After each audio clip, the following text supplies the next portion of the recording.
The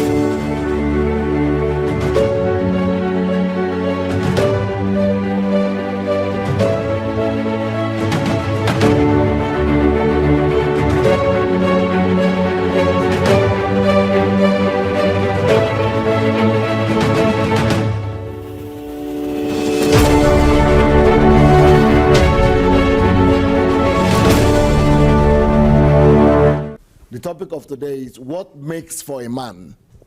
Today is who does God see as a man? That is what I call what makes for a man.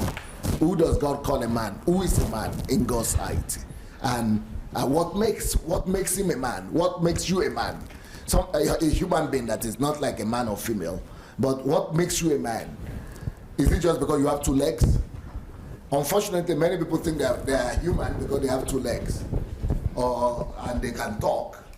And, what else? They have, just some very funny stuff we used to describe ourselves. So, but today I want you to see who God calls a man and what makes for a man according to God's definition and from God's perspective. Okay, so, leadership. Leadership studies. Please go ahead. My experience. One day, I entered into the auditorium where about 40 people were waiting for me. And I noticed something.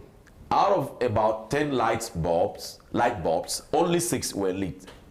I switched on the remaining 4 bulbs, which resulted in a brighter room, a clearer view, and a general warmer atmosphere. So I'm not that about an IT should be private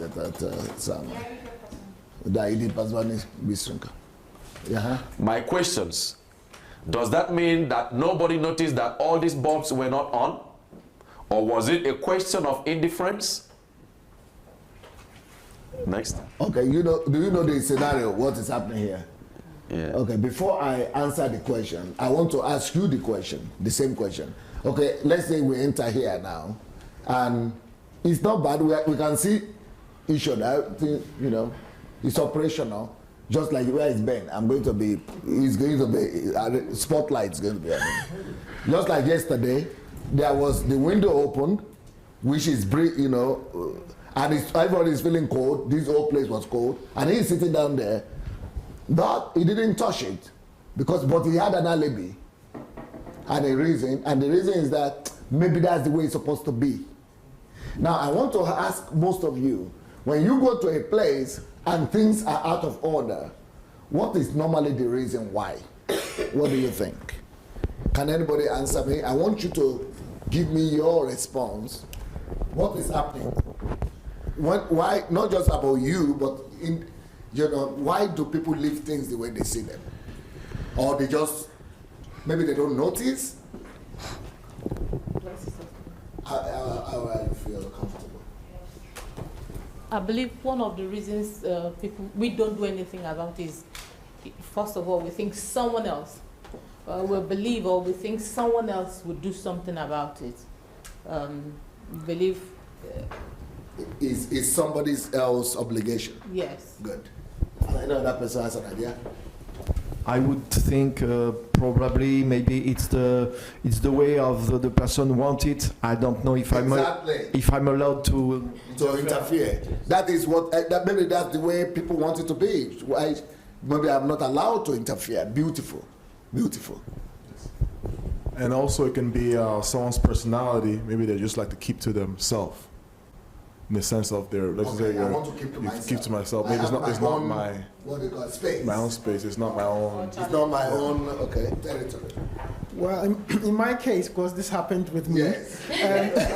So you need to hear the story from the horse's mouth. Yes. So basically, in my case, what happened was I didn't realize that the window was opened. Okay. When I first came in, it was cool, and I thought, is this how it's going to be the whole time? So I got, my jacket and wore it, and then when I sat there, that's when I noticed that the window was open.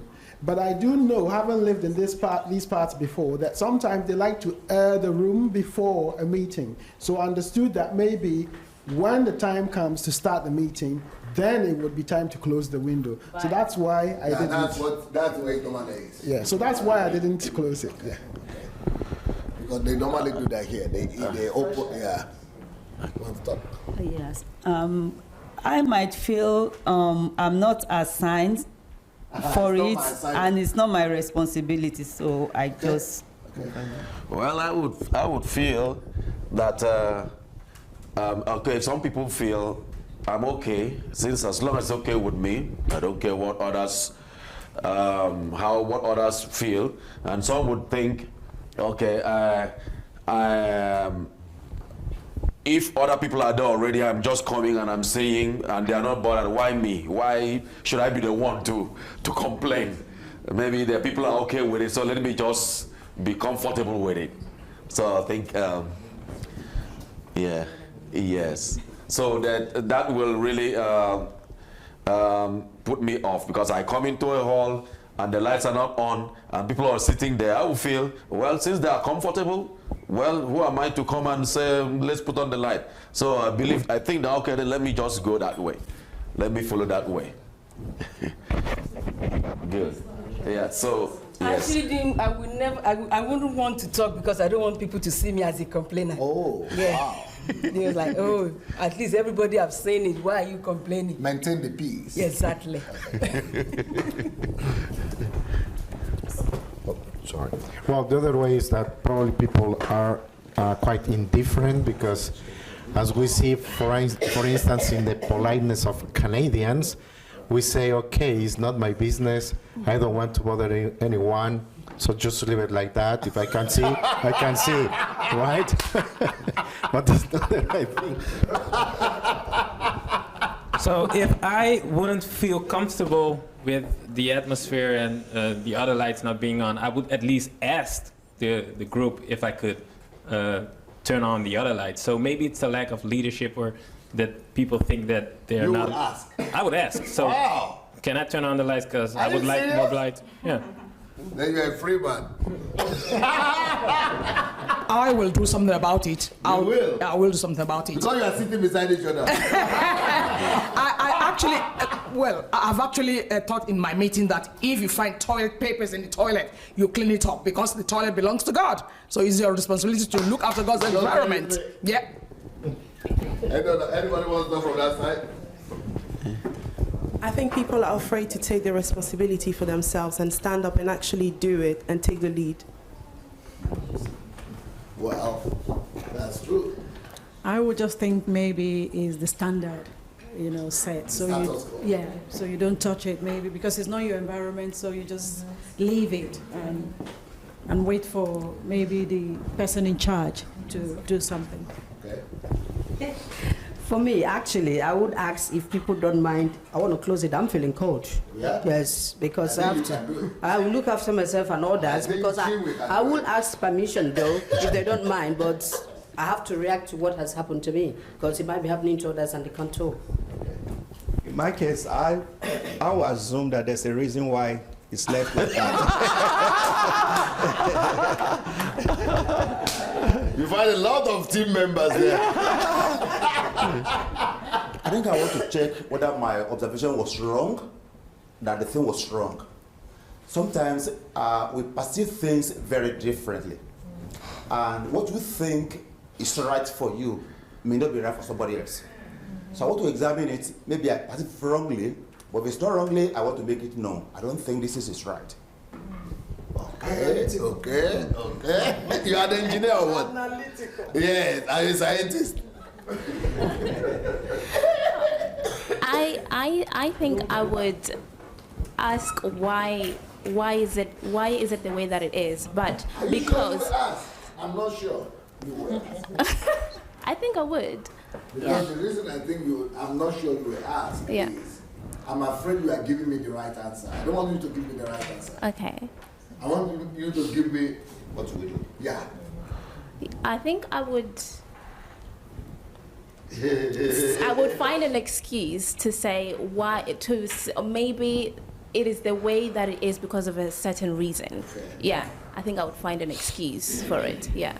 And then maybe ask. I would justify it. Okay. So maybe it's this way because of one or two. So that's the natural response. Yeah. Okay. I would be me. I'll be nice and suffer in silence. Okay. Being honest, Beautifully honest. Yeah. Candid. Yeah. Candid. Yeah.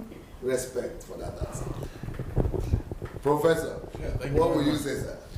Well, my reaction would be, if I walk into the room and I say it that way, I say, if they're happy with it, then I'm happy with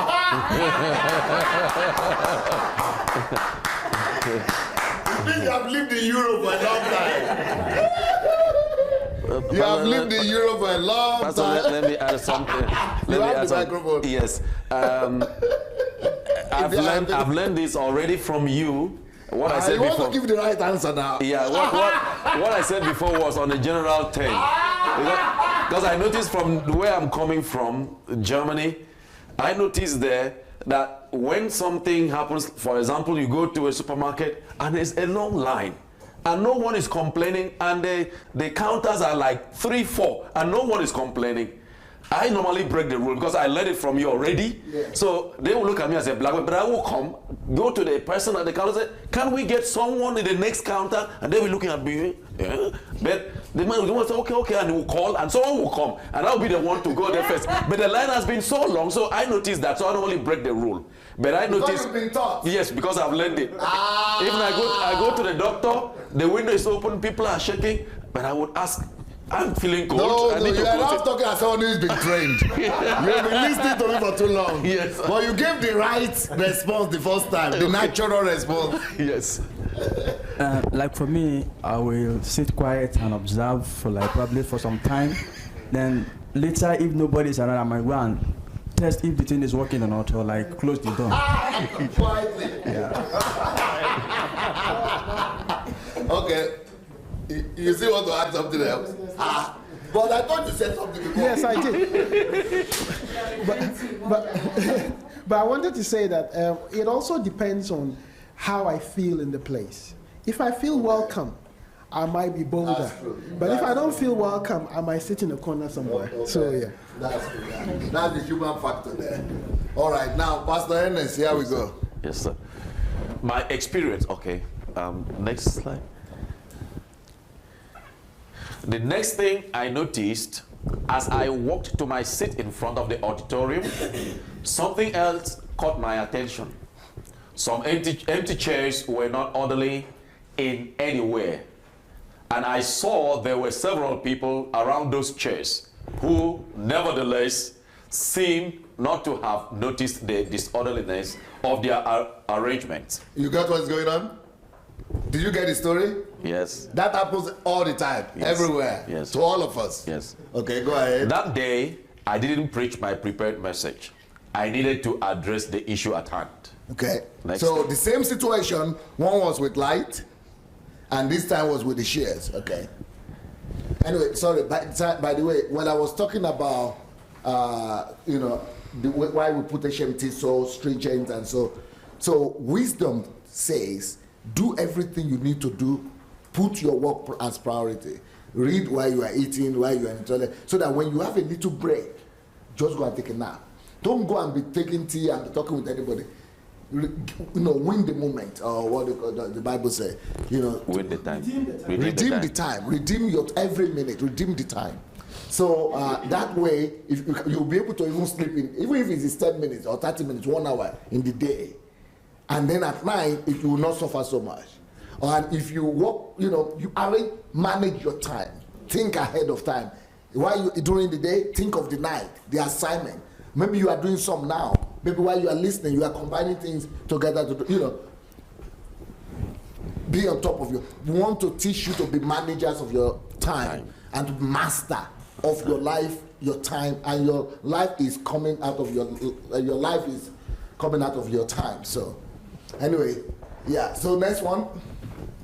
The best way to not feel hopeless is to get up and do something. Okay, so about the light, the best way to not feel hopeless, do something about that light.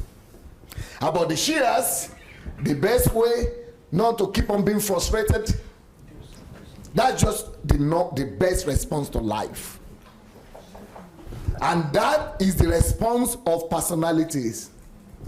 You know what? I know why Barack Obama became the president in America. If I had been in America, I would have become president too, even though I'm Nigerian.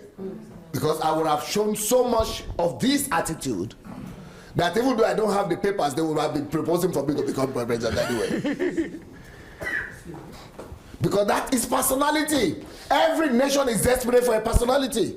So when I go to America and I see my fellow Nigerians who are just happy to be getting good salary, to be professionals, I say, I'm surprised. Why is it that it's not coming to your mind that you can rule this country? Why is it that your disciples can do it? Or when I go to Britain, people are just say, oh, I got a new car, oh, I got a job, oh, I am the first black person to have that job, oh, I am the first Nigerian to be employed that place, oh, I said, is there anybody is in this country that is even better than you? I don't even think any other way. That's how personalities approach life. There is no human being that is better than me in what I'm doing. And that's all the way all of us are, so when I got to America, just in 2 years of going to America, senators were listening to me like this. Congressmen. And all of them say the same thing. Teachers. And then the same thing in any country. So that's what personalities do. So I know why Obama became the president. You see what the way he responds to life? That should be your only response to life all the time. All the time. The best way to not feel hopeless. The best way to not feel hopeless is to get up and do something. Don't wait for good things to happen to you. If you go out and make but you know what pastors have done with my people in Nigeria? There is a term that I just learned this year in Nigeria. Nigerians, it's a beautiful term, beautiful word. They call it, they pray for this thing. They say, God, send me a destiny helper. Have you heard that word before? Many times. I never heard it before. Many times. I just heard it this year. I learned a new word this year. Yes.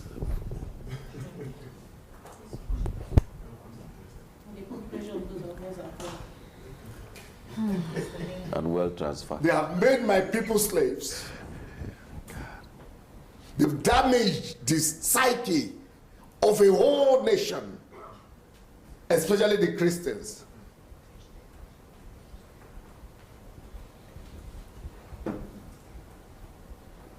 Let me tell you a story, which is the depiction of our whole life. God created two people, one person, two people, let's say, Adam and Eve. Adam and Eve had 3 children.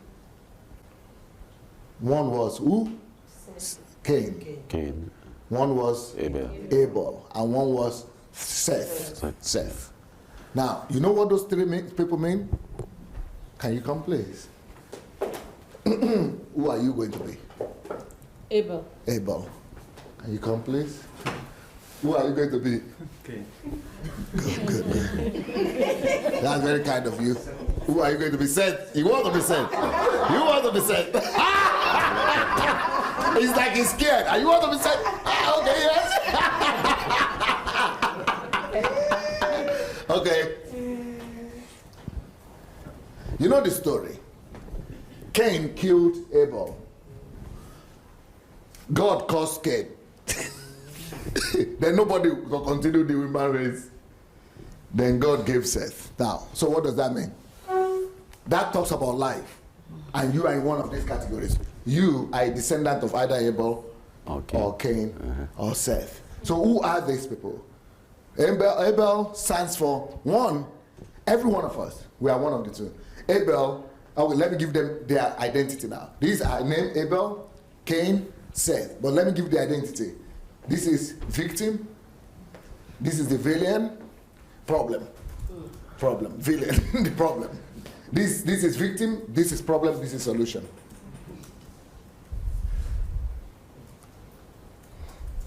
He created the problem. She became the victim. He became the solution. You are in one of those two. Wow. Huh. Never heard it this way. Yeah, that's the way it is. The whole life is like that. So all through your life, you are either a victim. So what preachers have done to my people by telling them to expect what do they? Destiny helper. Yeah, destiny helper. They have killed. You know, he killed Cain, Abel physically, but preachers have killed our people, not physically. They think they are still alive.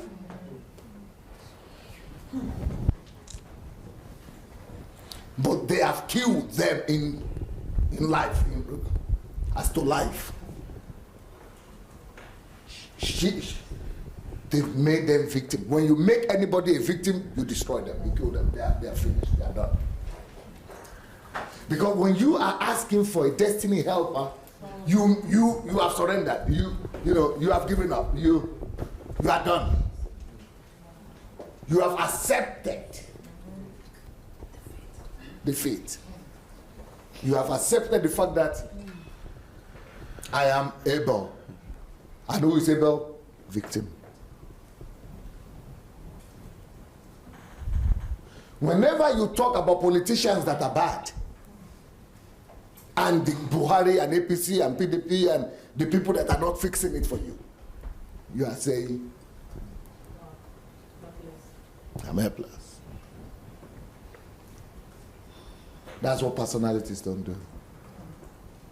Of course, there are still worse people in the country, in any country. Don't you know? Just worse people.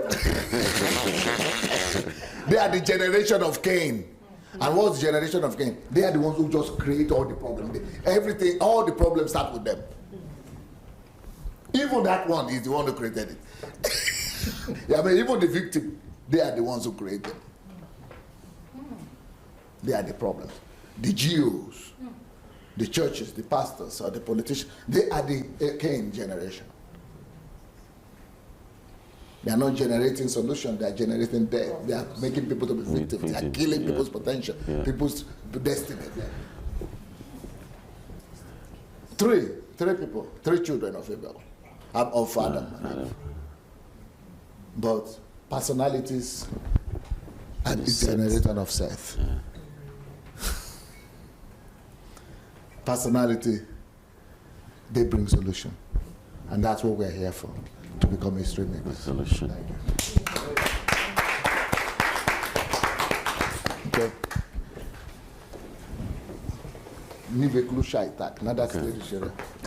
Okay. So the best way to not feel hopeless is to get up and do something. Don't wait for good things to happen to you. If you go out and make some good things happen, you will fill the world with hope. No, wait. The best way to not feel hopeless is to get up and do something. Yes. Don't wait for good things to happen to you. So who waits out of those 3? Who waits for good things to happen to them? Why? Because it's Victim mentality. Victims keep on waiting for good government. Victims keep on waiting for God's provision. Victims keep on waiting for miracles. Victims keep on waiting for something to happen out of somewhere. So what he's saying is like, get yourself out of the generation of Abel. Yes. And then he said, don't wait for good things to happen to you. If you go out and make some good things happen, you will fill the world with hope. You will fill yourself with hope. What is he trying to say? Become the what generation? Seth generation. Those are the personalities. Yes. Yeah. Right now, I and you, we belong into one of these generations in our mind. But what is paining me most is that, okay, I'm not even one. In Nigeria, everybody is mad at politicians. I'm not mad at politicians. But I am not happy with churches and church leaders.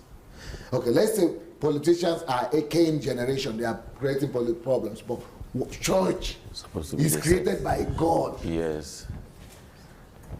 To bring people out of hopelessness. Yes.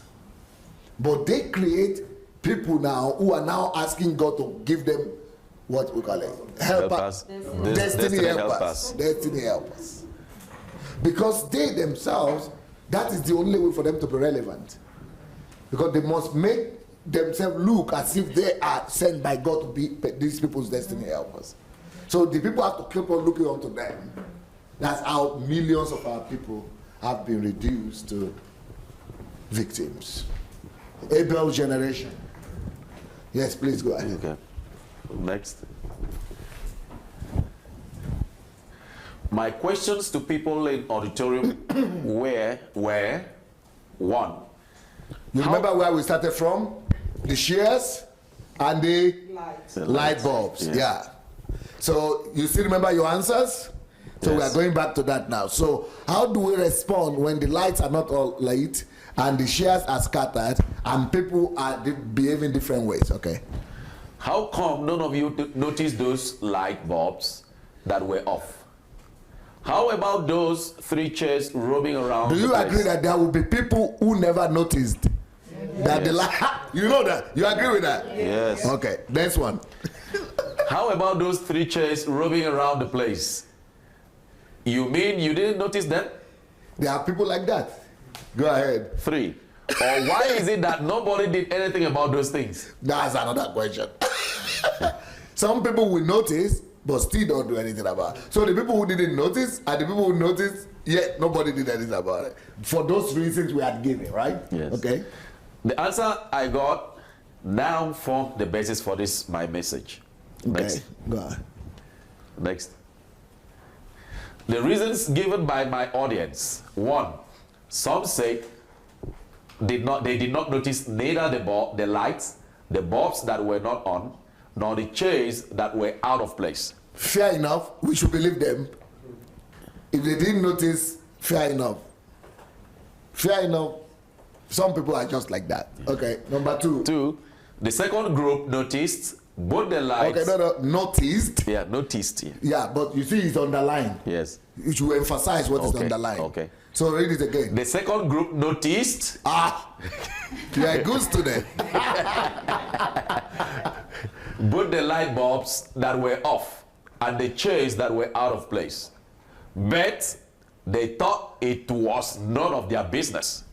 That is a different category of people. So let's now raise up our hands, those of us who had thought, you had said, it's none of my business, it's assigned to somebody else. Raise up your hand. You had thought like that. Because that was your answer. You remember you gave the answer? Yeah. No, keep it up.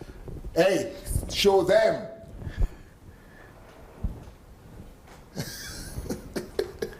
Don't go to sleep on me. You follow what we are doing and show their hands. They are the heroes. None of you said it's none of my business. You said that. Iffy. I said it's possibly a standard. Okay. It's not your position. Okay, don't worry. No, I was just joking. Okay, everybody must recognize themselves here. So some people belong to this group. It's not my assignment. Somebody else's occupation, somebody else's job. Somebody is assigned to do that. It's none of my business. That's just basically what we mean. Okay, next point. Others noticed things that were out of place and thought to themselves that it could be that is the way things are supposed to be. Oh, is that no? That's not you. Yes, I mean that's. You gave two answers. Okay. That is you. That is you. But is that somebody else said that? Somebody else said that was them. That's the way things are supposed to be. I think that's you said that. I gave a general answer, but naturally, if I see anything, I'm a kind of person that notices things immediately. And what will be your response? My response will be like, I'll be paused and I'll be like, something must be done. And I'll be particular about it. Either call attention of somebody or ask them, why is that? Until that thing is, I will not even be focused. Okay. That is me personally. But who said that third one? Others noticed, they noticed, but they thought to themselves, not out. That it could be that's the way things are supposed to be. He was honest enough. He said that. Yes, I said that you too. said that too. I know that person. I think it was you said that. You said that too. Okay. Go ahead. The fourth group of people noticed things that were out of order.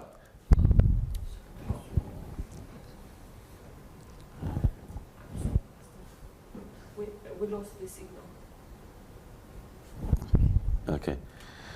The fourth group of people noticed things that were out of order, but nobody wants some extra troubles.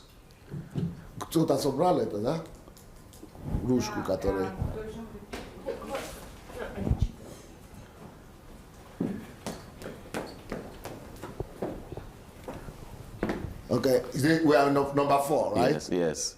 The fourth group of people noticed things that were out of order, but nobody wants some extra troubles.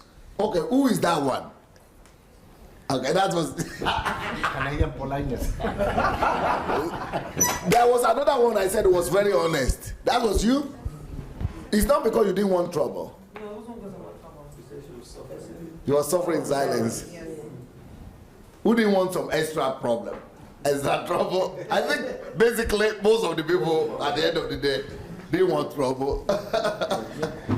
All the calamities of our world are in these 4 points. Okay, see now. So if all the calamities of our world is connected to either of these 4, we have to read them again.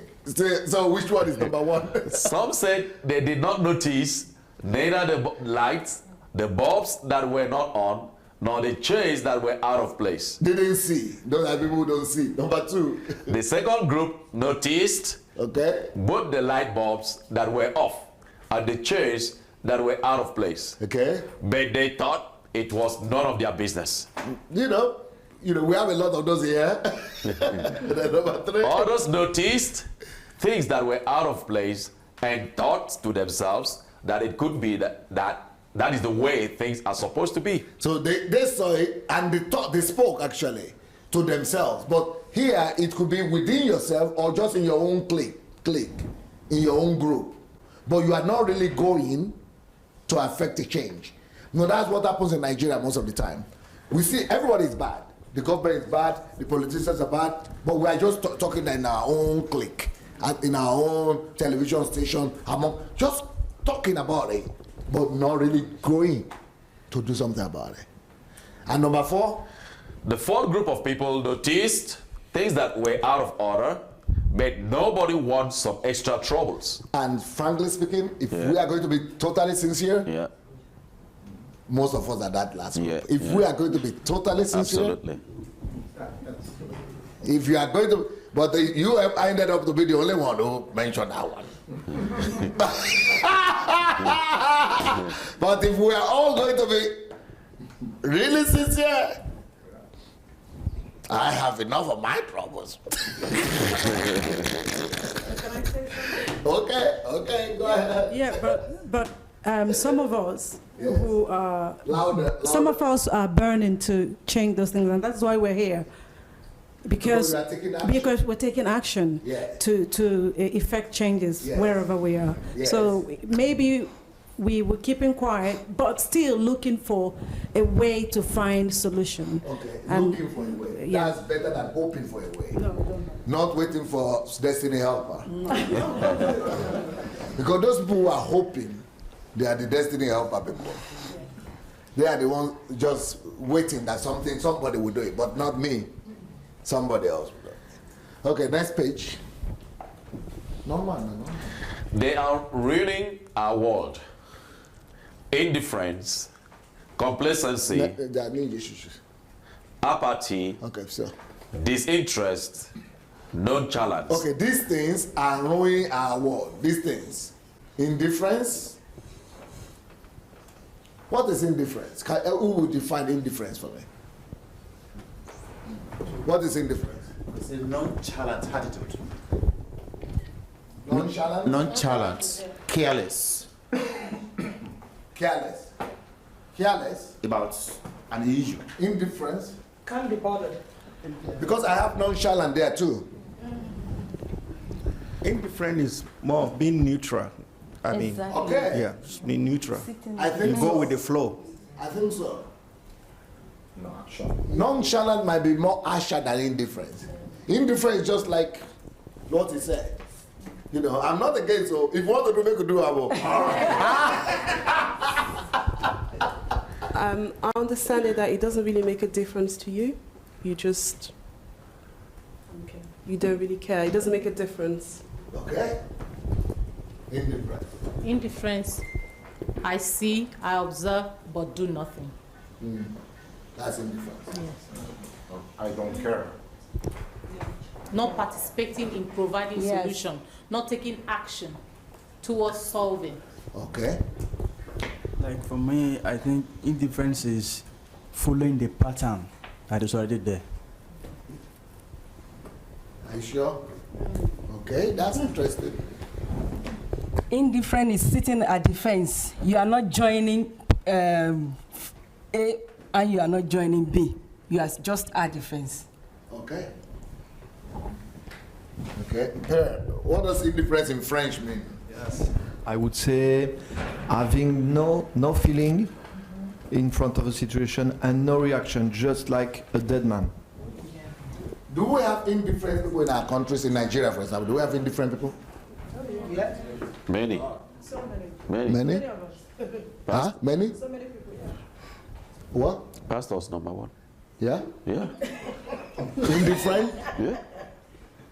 Because I can't imagine how we have like 15 churches on one street and no one sees the potholes on the streets.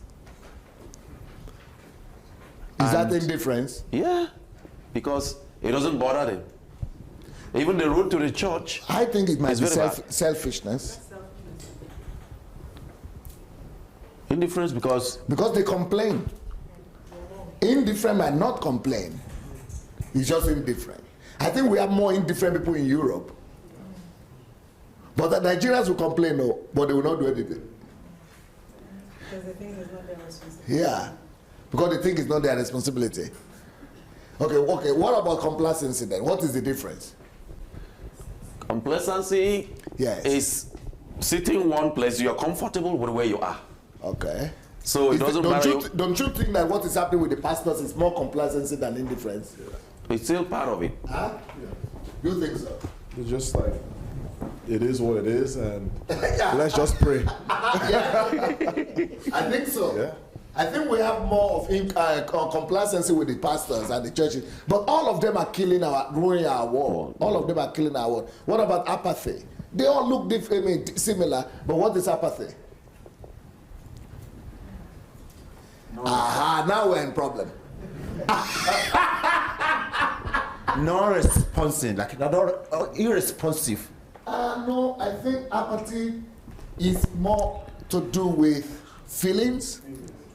So if it is apathy, it means instead of you having sympathy or instead of you having empathy, which is, but it means that you are not having that feel, you are not attached, your feelings doesn't respond. So you're emotionally detached. Yeah, is that, no, you don't think so, sir? You're emotionally detached from the situation? Yeah. Since it is to do with the feelings. It's like somebody who has no nerves to perceive what's going on. Okay. And because you have no nerves, you don't respond. Even when there's fire on your skin, you don't feel it because you are desensitized. Okay, for example, let me show you the example of apathy. Apathy is you having children, homeless children in Nigerian streets. These are children, though. But you are dressing your own children because you have feeling for your own children. Dressing them to school and taking them in your car to school. But you pass by other children in the street and you feel nothing. That is apathy. No passion. No, aha. No passion. Aha. Or you see people selling in the street, you try to that them or something, you don't even think that they are somebody else's children, your brother, or your countrymen, or they are human beings like you. No, our people in Nigeria, we don't have feeling. That's why we don't have love. Indifference is a little bit different. All right? Complacency is totally different. But apathy is what is killing, church members, pastors, gathering millions, using billions to show, but woman is crying like this. I can't pay for my school fees, no feeling at all, no sorrow, no, I don't know if you are getting what I'm saying. Yes, yes. Yeah, what I'm gonna say is apathy would mean people who are not really interested in making any difference or making an action to solve something and just leave it like that because it is what it is. Okay, now there is a difference because you might be indifferent to act, or you might even be acting without apathy. I mean, without empathy. You see, you might be acting like Europeans do. Many of them don't have empathy, but they still act because they know that is what is right to do. I don't know if you get it. Yes. But then, in this case, we are talking about the need to have empathy.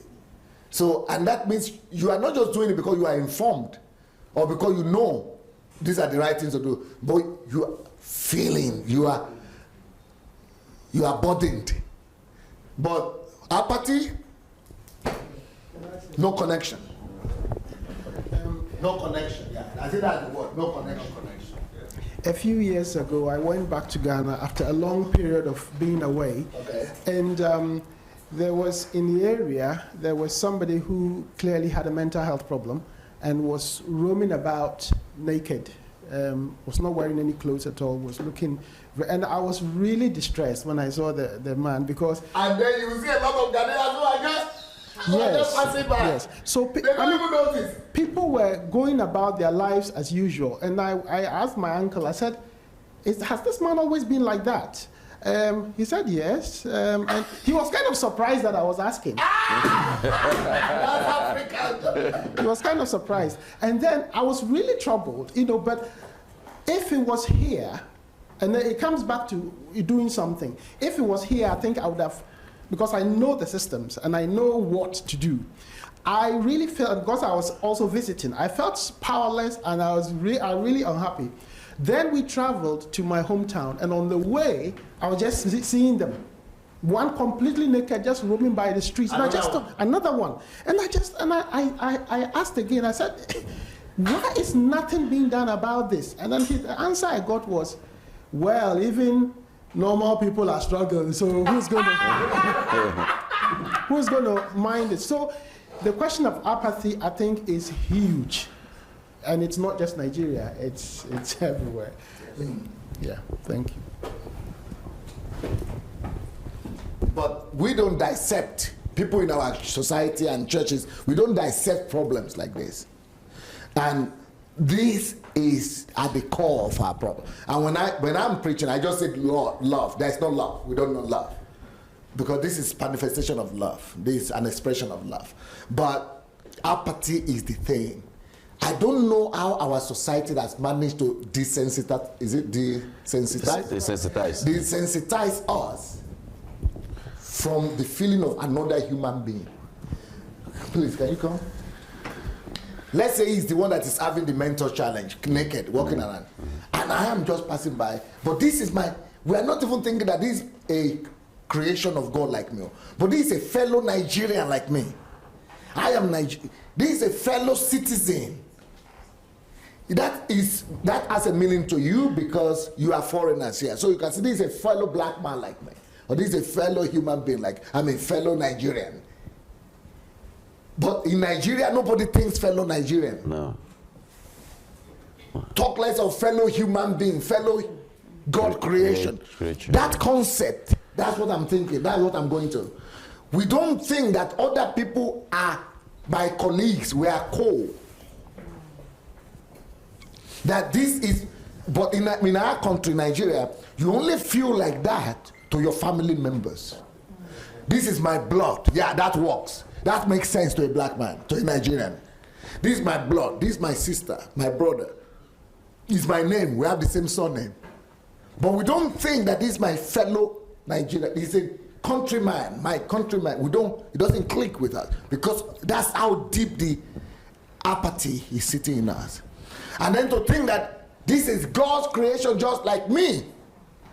We don't even think from that our Christianity is not even iron that way. It's not even, our Christianity doesn't even work that way, that this is a fellow human being. Can you imagine that in my country, Nigeria, I was telling them here that When I go back to Nigeria, I am going to go to the north, because they say, how do you want to solve the problem of Boko Haram? I said, I'm going to go there. I'm going to set up hospitals, schools, mosques, and feeding centers. The people who are attacking me, who are so angry at me, were my fellow Christians, pastors. They said, you have really lost it. You have totally lost it. I've become antichrist. How could you think of going to feed Muslims?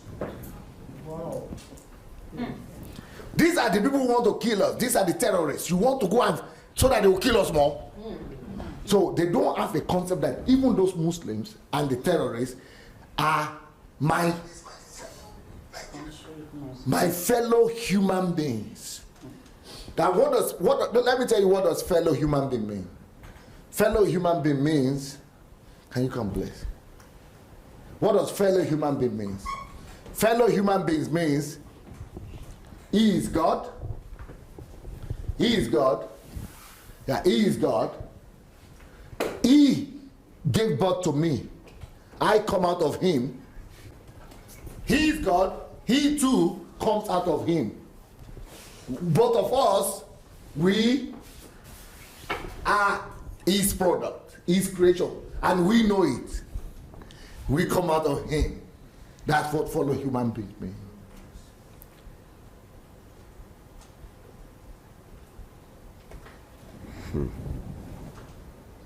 But he's a Muslim and I'm a Christian, but we are coming out of him. Both of us carry his image. We are family. We are the same. So if my fellow human being is hungry, who should be the first to respond? I'm the one. He's my brother. We come out of the same source. He carries his image, the same that I carry. But with this concept needs to be reintroduced. Absolutely. To the Nigerian church. Can you imagine to church? I'm not saying to atheists. I'm saying to church. People who say they are God's people. People who preach that God created everybody. They can't, the apathy is so strong that they have been so desensitized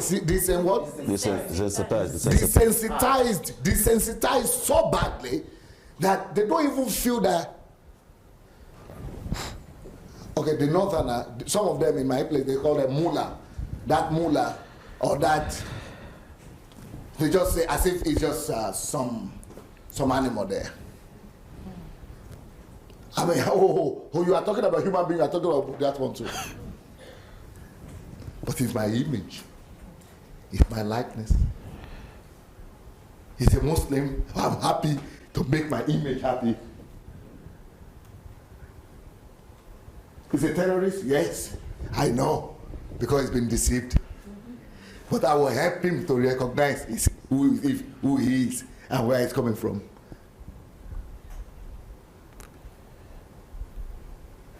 So we have lost that apathy, that empathy. We have lost that empathy of being a human being. Of being a human being. And that's what makes us to now be indifferent, to be complacent, and all that. Thank you. Let's continue.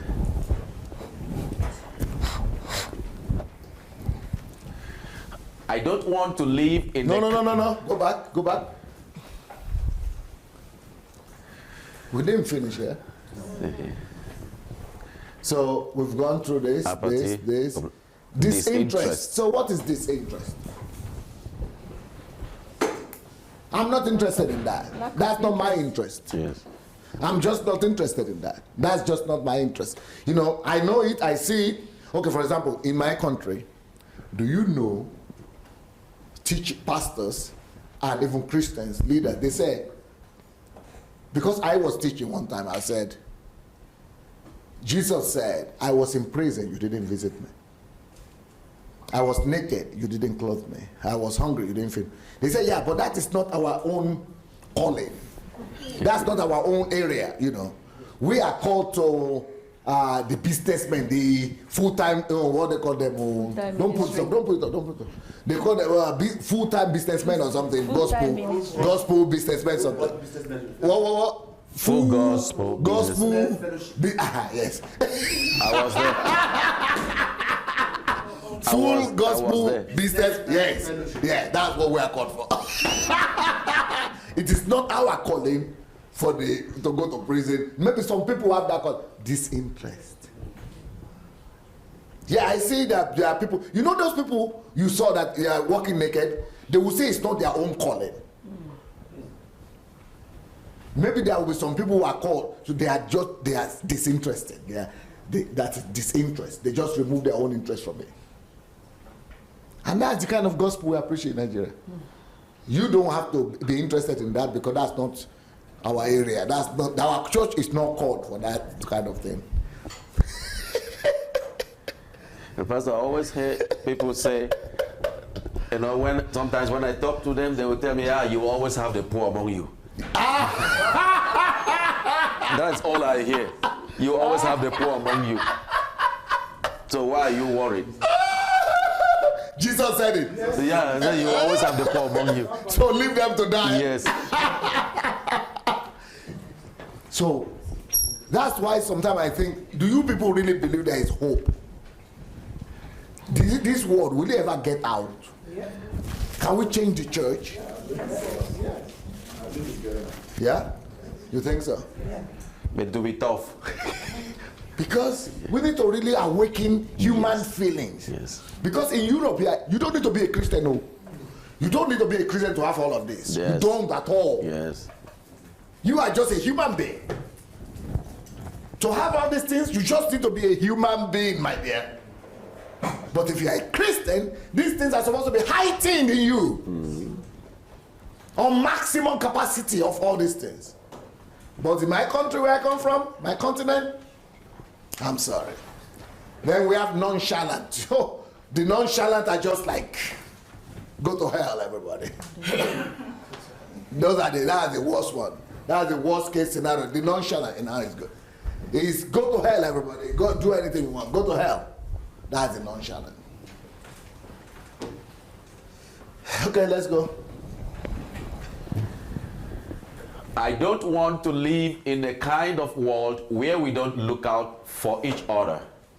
Not just the people that are close to us. That in Africa, you only look after those people who are close to you, your relative. Your empathy only stops with your people. Yes. But anybody who needs a helping hand. I can't change the way anybody else thinks or what they choose to do, but I can do my bit. Charles Delins. You know, this kind of guy, they say he's an unbeliever. We will describe them as unbelievers. Heaven will be full of surprises. This heaven is going to be full of surprises big time because, I mean, if we are calling this one unbeliever and he's thinking like this, and we are believers and we don't even care, I wonder who is the believer. I think God would describe believer by action rather than by going to watch the church, by religiosity. For me, this is the believer, not the religious person. Can you believe it? I don't want to live in a world where we don't look out for each other. Muslim, Christian, that's Christianity. That's what Jesus brought. Not just the people that are close to us, but anybody who needs a helping hand. Yes, I can't change the way everybody thinks or what they choose to do, but I can do my bit. And that's what I'm doing. And that's what we all should do. Go ahead, please. Let's examine more closely ourselves with 4 points. With those 4 points, right? You remember those 4 answers? Yeah. Okay. Go ahead. Next. We did not note, okay, those 4 points, category 1. Okay. Those who don't notice what is out of order. That is the first category. You remember, guys? Yes. People who don't even notice that something was out of order, okay? Now, in Nigeria, do you know, and you can't blame them for that, a lot of people don't just know that some things are out of order because they've not been outside, nothing to compare it to, so you can understand those kind of people. Sometimes I have more sympathy for these people than for those people who know things are out of order and not do anything about it. Next one. We did not notice. So those are the people who didn't know something is out of order, right? The first category are those who don't notice what is out of order and what needs to be fixed. Have you ever seen a situation where... Can you see the dirt? If you go to Africa, everywhere is like this. And people don't seem to even notice it. So that is our first level of operation, to try to open people's eyes. So sometimes some of these things that I'm doing, at least it will open people's eyes. Now it will be their choice either to act or not to act. Okay? Have you ever noticed, or have you ever seen a situation where someone walks into the room and nobody seems to bother to offer him a seat? Ooh, does that happen with where you come from?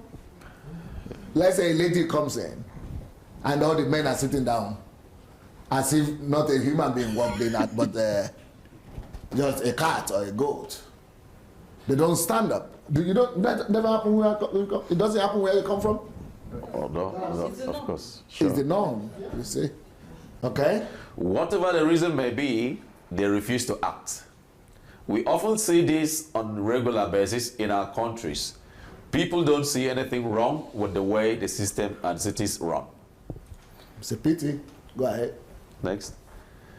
When you don't notice the obvious, when you don't notice issues, challenges, disorderliness and chaos around you, or you're indifferent to them, you have been blinded by your needs. Stop.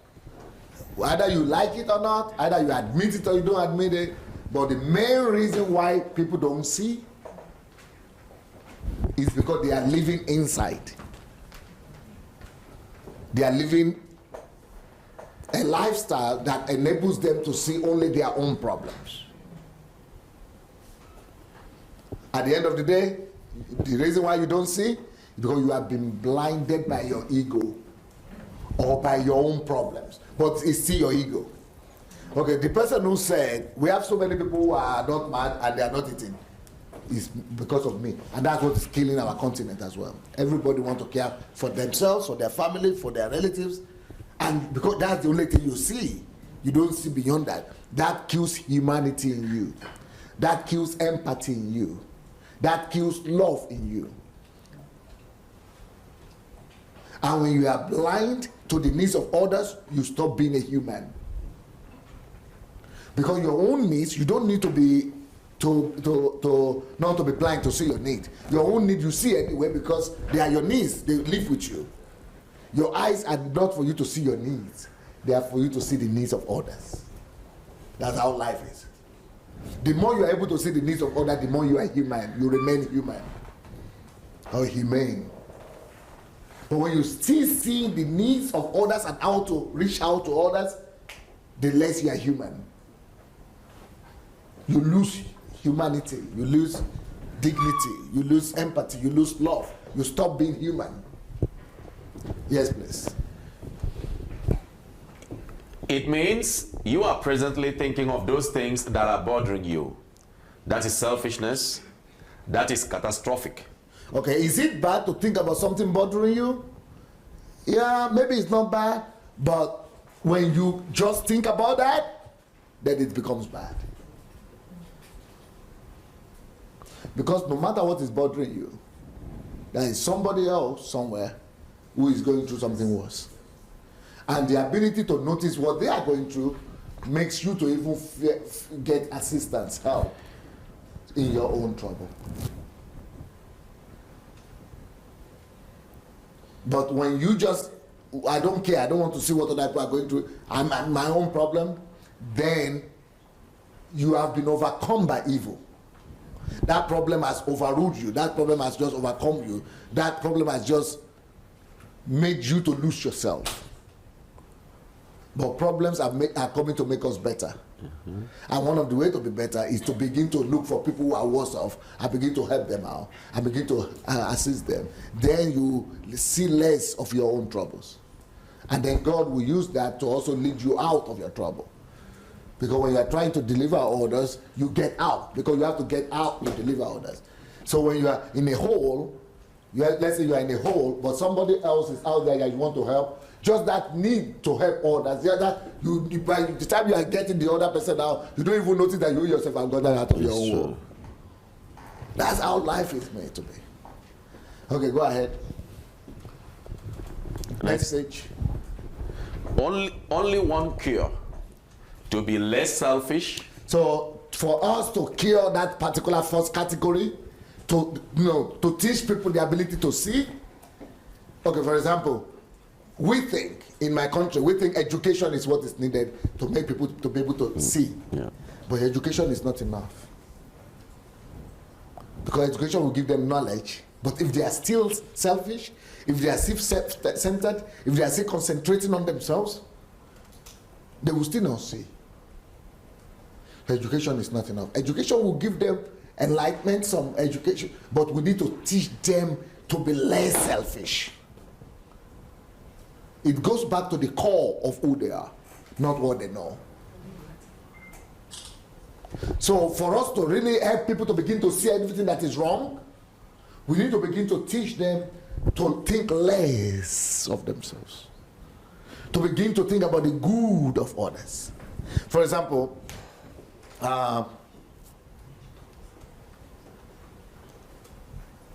in my country, since I was a child, since I was in primary school, everybody kept on telling me, and they tell everybody else too in the country, don't litter the floor, don't throw trash out, don't throw papers everywhere, don't throw trash out. I had that all my life. Do you think I stopped doing it? Do you think I stopped doing it? Not just me, nobody stopped doing it. Everybody kept on throwing trash. Mm-hmm.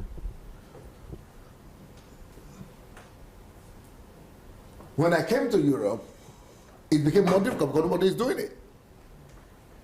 So the environment conditioned me. But later on, I discovered something else. That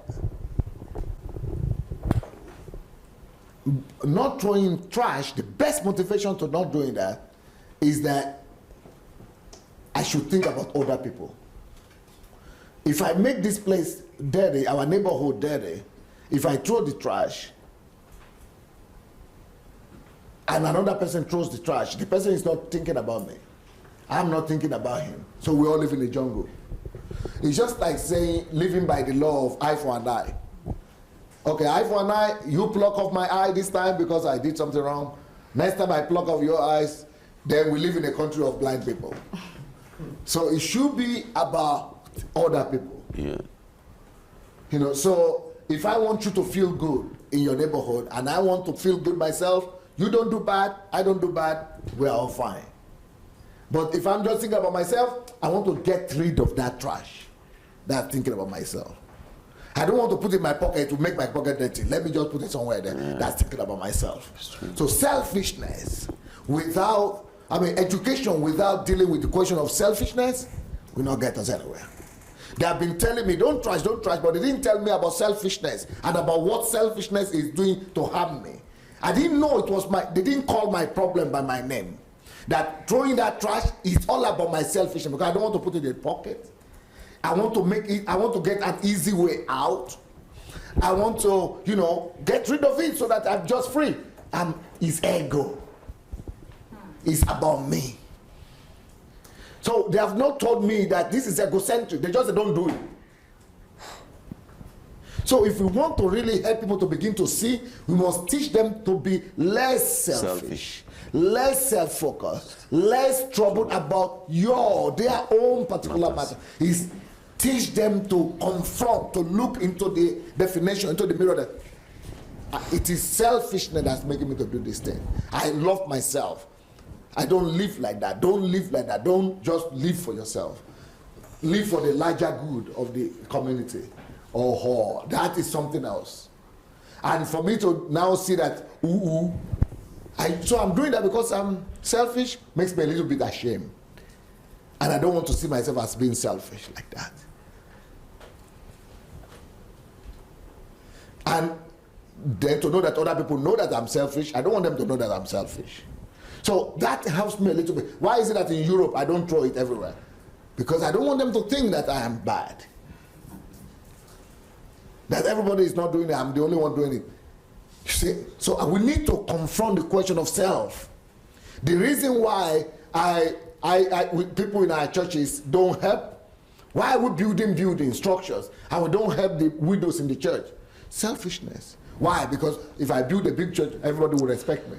We need to tell them about selfishness. We need to tell our GOs, our pastors, that let's confront the problem of selfishness. The reason why we gather offering and tithe from everybody else, but when that person has a need, they come to us and we say, okay, have you paid your tithe? Well, how long have you been coming to the church? What is your home group? It's because we want to keep the money. Selfishness.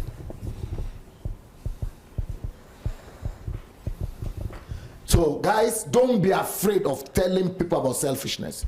Don't be afraid of confronting selfishness. Okay, for example, there was a girl yesterday that had a birthday. She's just a small girl. She's 19-year-old. She's the daughter, 21? Yeah. Oh, 21-year-old. She's the daughter of one of my pastors who live here too. So she came to just thank me and everything. But when she was hugging me, if I was selfish, I'll be thinking about myself. I'm afraid what people will think. So I deprived somebody of the passion she needed, of the touch she needed, of the lift she needed, of the blessing, the joy, the fullness of joy she needed. But you have to be less selfish, not to think about yourself at that point, but think about another person. Give them what they need. Give them what will help them. You know, so selfishness is much more complex than we're thinking. If I'm in a hurry, I'm thinking about myself. But if that person is that good Samaritan, the person, the victim, is lying down and I'm in a hurry to church and I pass by, the reason I don't respond to him is because of selfishness. Yes, I have an excuse that I'm going to church, but it's still selfishness. Because I don't want to go late to church so that people don't think bad about me. If I help him, nobody gives me credit for it. It's still selfishness. So selfishness is very crucial. So that's the thing all of us need to address. When we're talking about the women in Nigeria, the Edo women, yesterday they just found, I got an article today. Yesterday they found in Italy somewhere, they found 26 bodies of Edo ladies, all of them Edo girls. What? Washed off the river, the ocean. And you know, but you said it was 1,000. It's actually 4,000, $4,000 to $6,000 they pay. All of them paid $4,000 to $6,000 to come to Europe. They don't even know that most Europeans cannot even afford to pay $4,000 for a trip. 80% of people, they are able to come up with $4,000, $6,000 to take a trip to Europe, so that they don't know that all of Europe, the one they are rushing to, all their citizens, they cannot afford $4,000 trip. Maybe 20% of Europeans can afford that. It's true. $4,000 trip? They can't. But Africans are getting that money to go through the bush. God. And go through the trek, not even taking plane, not even with the passport, and they still died. And they were going to work as prostitutes. Jesus. And paying $4,000 to even get there to work as prostitutes. Oh my God. Aye. Jesus Christ. You can start a business. But what we are talking about with grace is that all of us, we Nigerians, we just talk about it.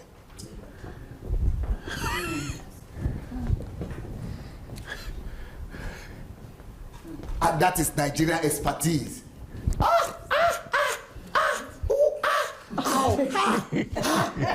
We are experts. Just comment. We are commentators, born commentators from heaven Almighty God gave us that gift. The people who are carrying drugs in Nigeria, Nigerians talk. Oh. But we don't see ourselves as the generation of Seth. We are all kingdom helpers, or what do you say? Kingdom helpers, or what? Destiny helpers. We are all praying that God will send them destiny helpers. And we who are talking like that, we are the same. We have all victim mentality. Yeah. Absolutely. That God will send someone, God will somehow resolve that problem. But not me, you see. But that's connected with selfishness too. Because I have my problem. Because I don't know what to do. Because there's nothing I can do. But you can do what Dr. Arams is doing, for example. Put on your Facebook and talk. And bring solution to people. But what we do, we don't talk about solution. We just complain. We become victims.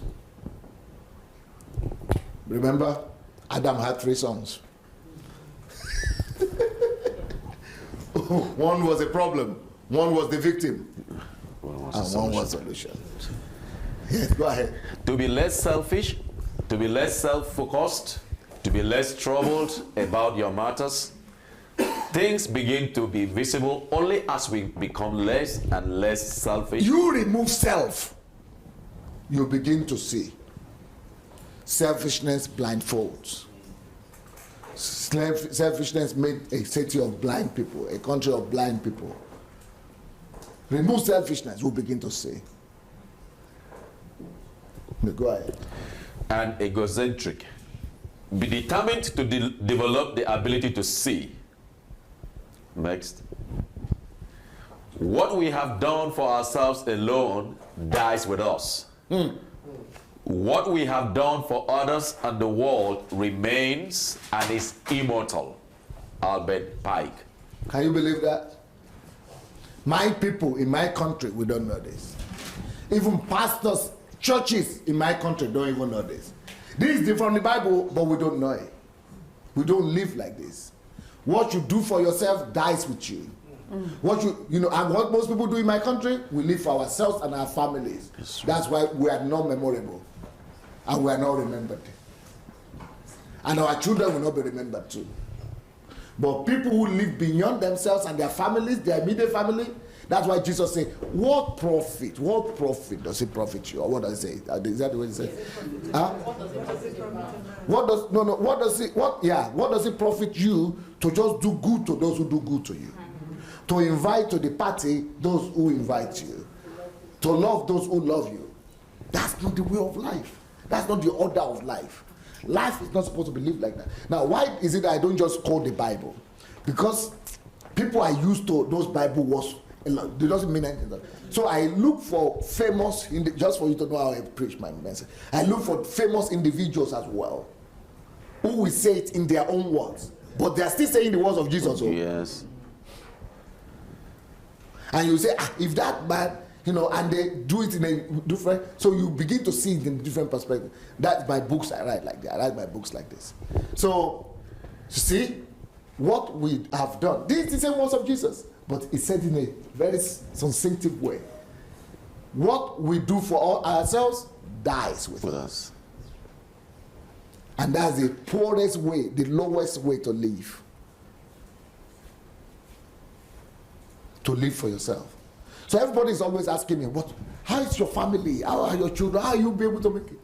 Because I've been able to plan in such a way that 80% of my time is going to be for kingdom, for other people. My family, I give them enough. But I don't live for my family. No. God forbid. You are not supposed to live for your family or for yourself. No, that's not the order of life. Anything, if you invite people who invite you, you have not lived. That's not the order of life. If you do good to those people who do good to you, you can get back, or if you invite people who invite you back, or give to the people, you have not lived at all. You've not done anything.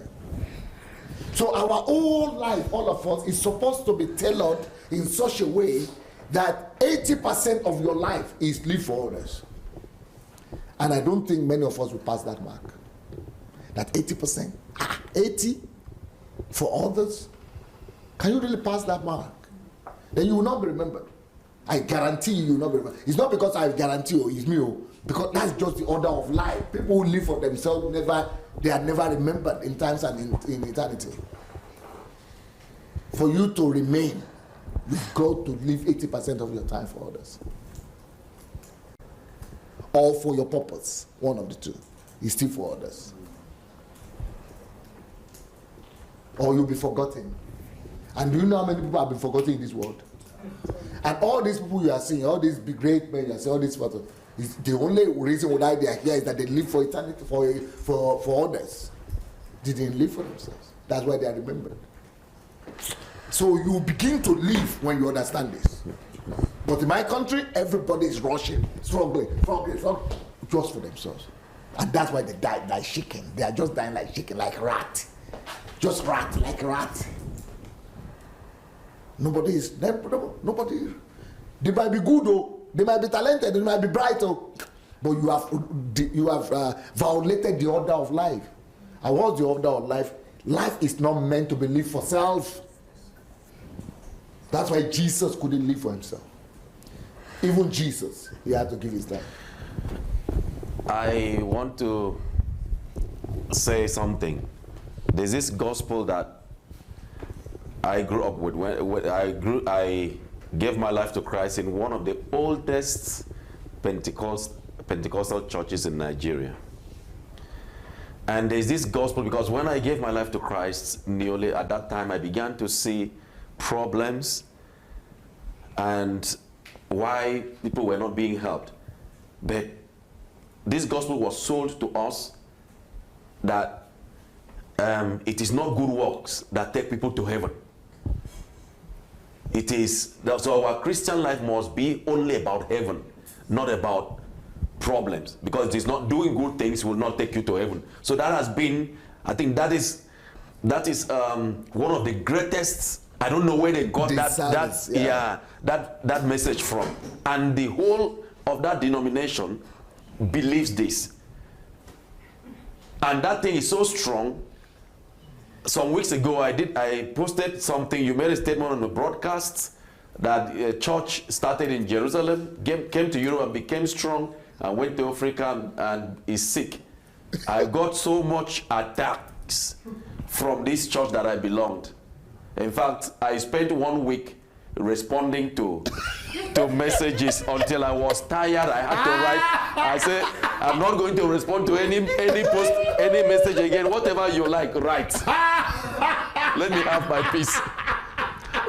Because there's so much came at me hard, and because of this gospel of self, and everything is just opposite. So when I came to know you, I now began to see this church, and people are so zealous, so committed, so punctual, and they are useless to this society.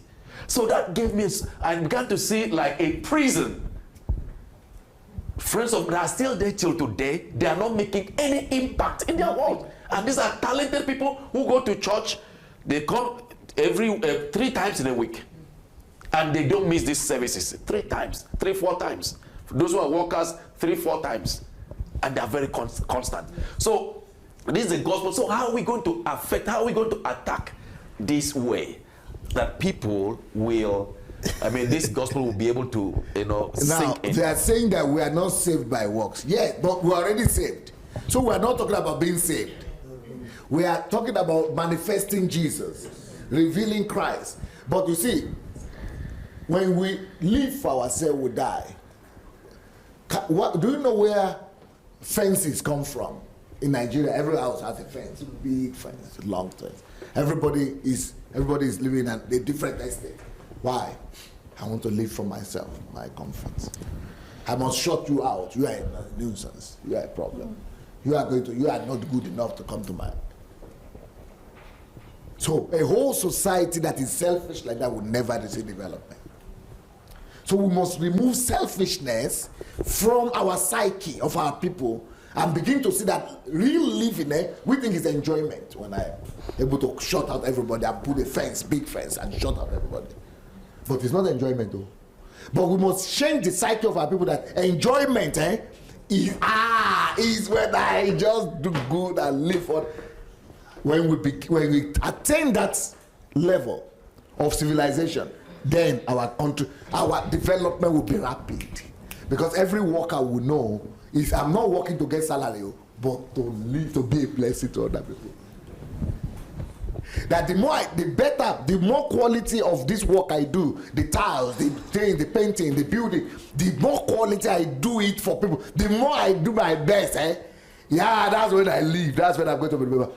When our people, everybody, the teachers, the lawyers, the doctors, because people are dying in hospitals because you cannot, everybody's thinking selfish. What can I gain from it? What can I get?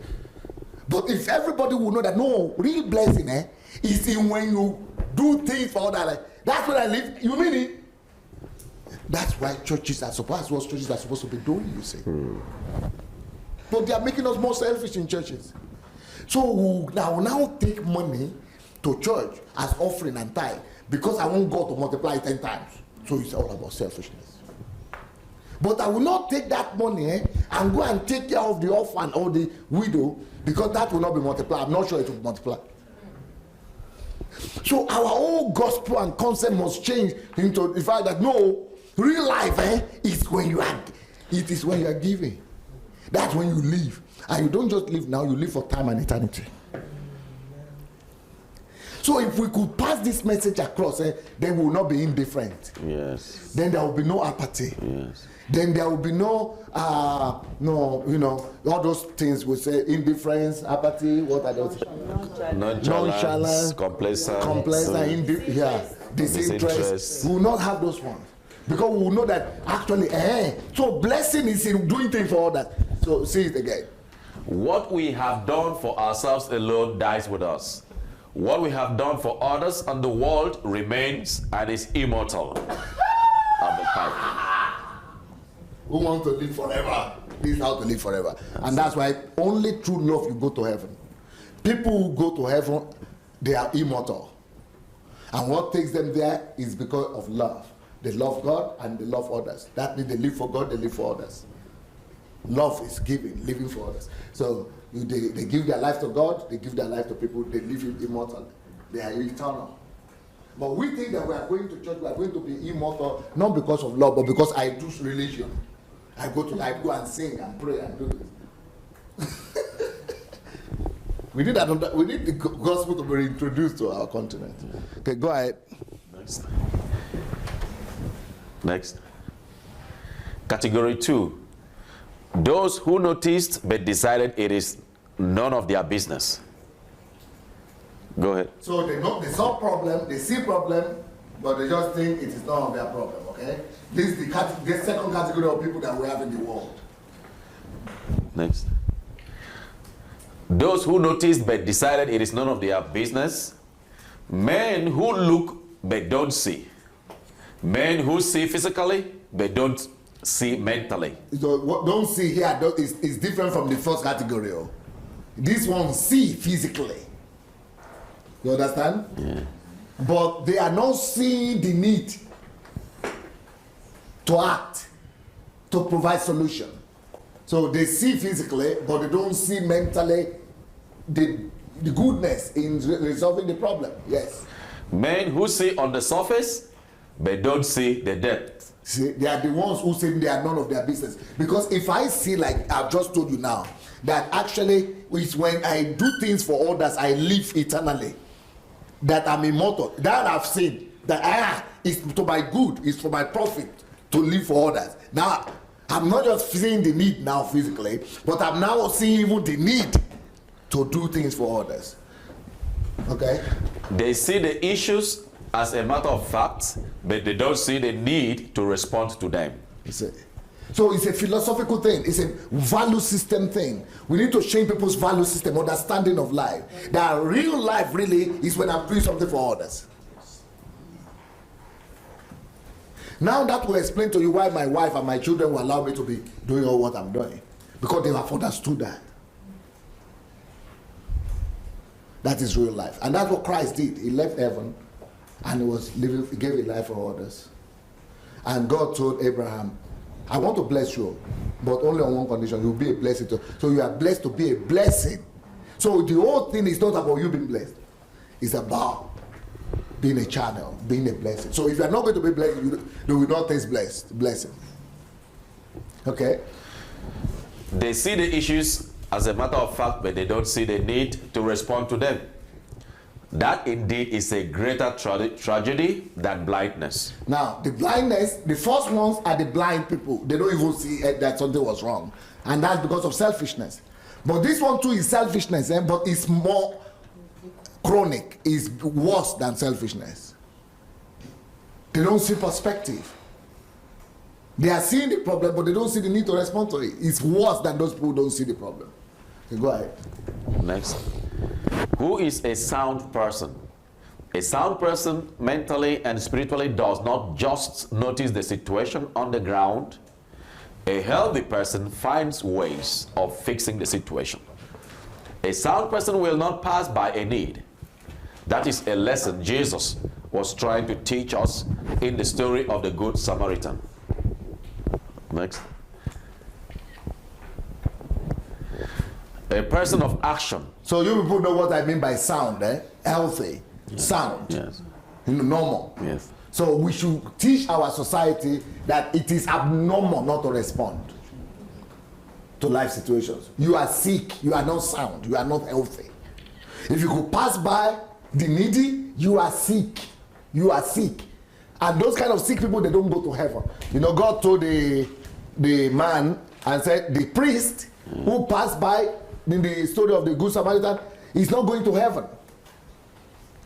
And then the other one, the Levite, also is not going to heaven. They are sick. If you cannot respond to the need of humanity, see the need of others and respond to it, you are sick. You are not healthy. You are not normal. And these are the kind of things that must be returned to our society. That all healthy people respond. They see. They do something about what they see. Go ahead. A sound person is a person of responses. It's a proactive person. If somebody walks into the room where he is the first to stand up and get a chair for the visitor. He is the first to ask about the welfare of the people in need. If a sound man is driving down the street, he will not pass by the poor woman with tears in her eyes. He will park his jeep beside the road and ask the poor lady what he could do to help her. Every car in Nigeria will be stopping. Because there are so many needy, but nobody stops. Go ahead. There is no exercise better for the heart than reaching down and lifting people up. John Holmes. Is that not beautiful? Is that not beautiful? It is. Is that not beautiful? It is. Now let's say that again. There is no exercise better for the heart than reaching down and lifting people up. No better exercise. But in my country, people don't hug other people like this. But this is lifting people up right here. Going down, especially if you are high. You see, it's all about who can go down, reaching down. Who can go down, who can reach down. It's somebody who is comfortable, who is higher. Yes. But those ones who are higher in our place or where I come from, are the ones, it's like a taboo for you to go down. Like this, my brother now. Come. I was using him as an example just now, and I was trying to hug him and trying to talk with the same child, and he's scared. Because he's not used to people who are high up to be bowing down to him, or to be honoring him, or to be seeing himself as equal to them. And this is another thing that has to be broken in our society. People who are up there, it must be the norm. We must teach them that there is the best of life, better living is when you come. You know, in my country, you are up there, everybody must be buying. You do it the way they do it in Africa. Yes, sir. I can, sir. Yes, sir. Yes, sir. And you know what it does? You know what it will do, a big man? He will say, yeah. How are you? But that's a good one. That's a good one. But the normal one is who is not bad also, but it's not too good. It's not too kind. It's just normal. Most people will say, okay, you do the same. Greet me as usual. Hi, how are you? Where's his telephone? Okay, you be doing it again. Sunday, hi. Hi, Mama. Hi, okay, you give us Saturday. Yes, okay. Okay, so what do you want? Yes, sir. Give us. Okay, yeah? Yeah, yes. Okay, so. Yeah, that's the thing. If you have been to Africa before, you know I'm not telling lies. It's true. Is it not true? Absolutely true. They even enjoy that he is buying like the Bible, and he's just doing. They are just doing vanity. Okay, there's another one who will be. That's another category. Another category will be doing this. Okay, you will be doing. Hello, hi. Hello. You keep on saying, yes, how are you? Hello, how are you? This is the culture I come from.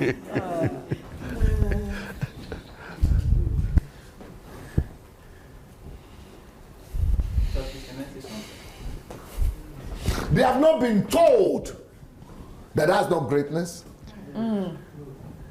That's not being big. That's being small. Jesus.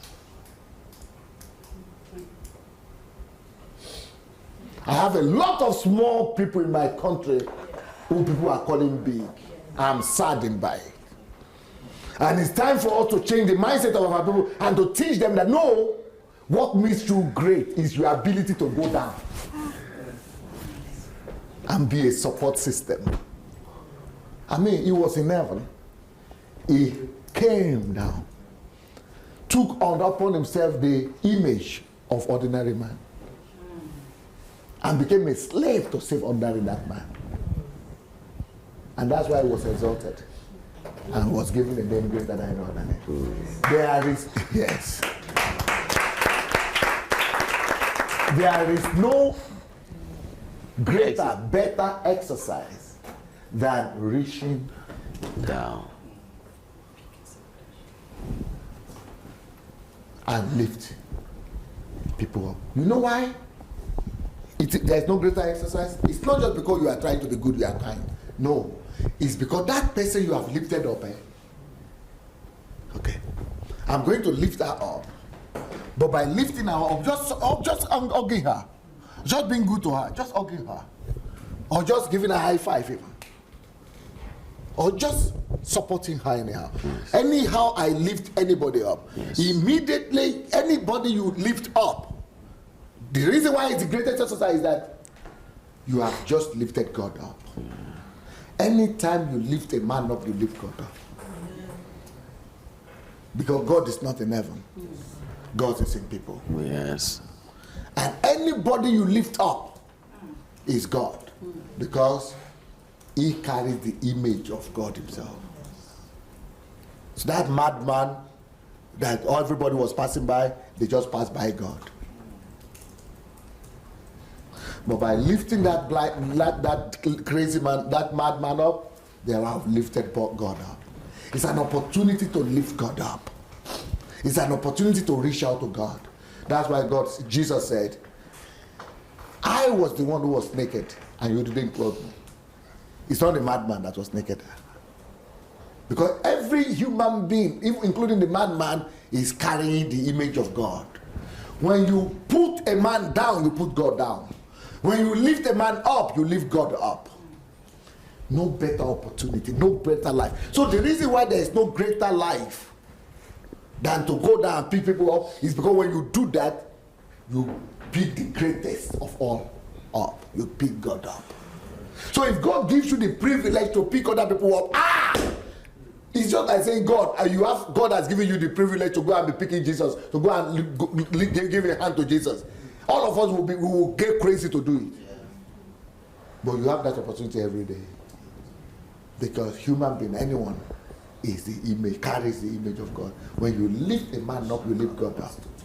But when you put a man down, you put God down.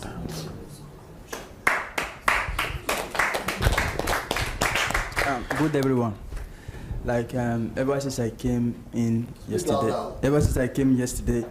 I've been quiet a bit. I'm just like observing what is going on, and when I came in and when I saw Adelaja, Pastor Adelaja, I felt like crying, but it has been difficult for me to like shed tears, but I've been crying in my heart that, is it me that is seeing him? Like, is it me that is communicating with him? Yes, I was thinking, like, I don't know what to say. But like, there is no love in the Christianity that most of us have been practicing. Like when I was in Belarus, as I met Christ, I have this like desire to, help people. Because most of us, we proclaim Christ, that we believe in Christ, but we are not practicing it. But at least by the grace of God, I try to practice it, so people are attracted to me. And later in the church, when we were doing workers' meeting, they said that everybody is open to, everybody is coming to you. That means you are compromising, that's why. That was how they saw it, that people were attracted to me, both the Muslims, because of the kind of life I'm living. So it became a problem whereby I try to like live for myself, but it's difficult. But I say that what I was doing was the right thing, and by the grace of God, I will continue to live the love of Christ. Thank you very much. Now, you are thinking. Wait. You came in since yesterday, and you said you have been thinking: am I really the one standing before Pastor Sunday? Right? Am I really the one seeing this man face to face? But you are not just the one seeing him face to face. That same person you are thinking, I'm crying for 2 days, I'm thinking, am I the one? Is it happening to me? That same person you are crying that you are seeing face to face is the one bowing down to you today. And is the one hugging you. Because you are not inferior to him, yes, and you are not inferior to any man. Yes. You are the same as him. He's your brother. Yes. He's the same blood, the same father as you. You are not inferior to him. Yes. You are not less than him. We are the same Son of God. I bow down to the God in you, so it's not a problem for me. I can do it. I can do it.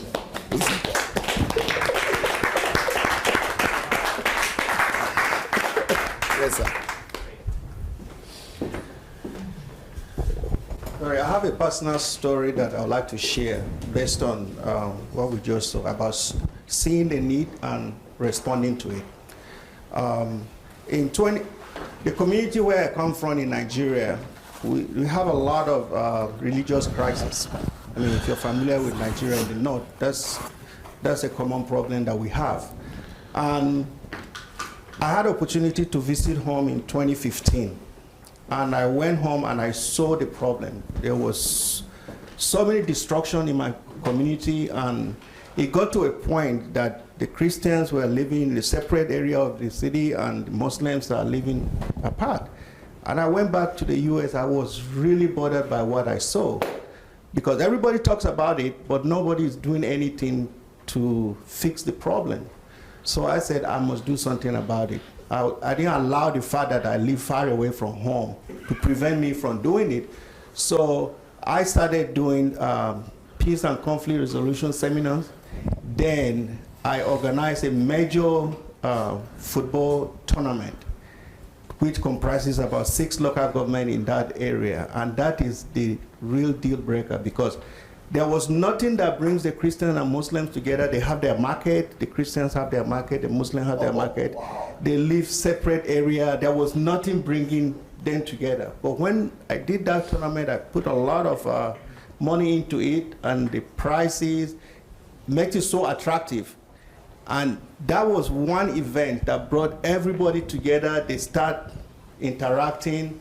In fact, there's a local government that actually nicknamed me as the man of peace. And I got all kind of awards from people that say, this is one thing that has actually brought us together. But people talk about it, nobody did anything about it. So that was really an experience that I love to share. Thank you.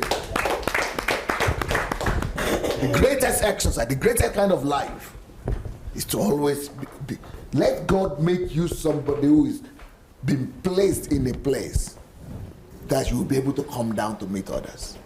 It's a privilege, it's a trust. Because anytime you go down to reach to others, you should be thanking God that you are not the one somebody is coming down to pick up. And then no matter how low you are, you can see God low to meet others. It's a privilege. It's always a privilege. It's always a privilege. And that's what we should teach our people, that is the joy of life. That's the source of joy. Not what I have for myself and keep for myself, give to myself, but what I can give to others. Okay. Next. What is better, to give excuses or to respond? Some individuals will come up with an excuse that if I stop to help a person, he could be an armed robber or something bad could happen. You know, in my country, that is always the excuse. That's always the excuse. Can you imagine the Good Samaritan refusing to stop by the bloody victim? Because the armed robbers might still be around. Might be because he was afraid. We can always find excuses, but it is better to find an argument to be a real person.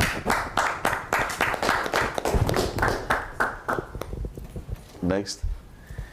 On a lighter note, a real man notices not just the big issues of life, like the challenges, the troubles, and the sorrows. You know, some people, they are only doing big things. They are only noticing, no, they are too busy to notice that today is the anniversary of the woman's husband's death, for example, and somebody's father's death. They will not notice small things like that. Or they will not notice that you have a new hairstyle or a unique hairstyle. They will not notice that. They will not notice because they are too big. But it's still part of smallness. If you are really a man of big heart, you notice small things too. Okay? A real man will notice seemingly insignificant things like other people's dress code, hairstyle, suits, haircuts, style, pleasant images, etc., and compliment them for their efforts. You know, in our culture, it's not even like appreciated for you to be complimenting people. But we must change that culture. Their heart is large enough to accommodate not just humans, but nature as well.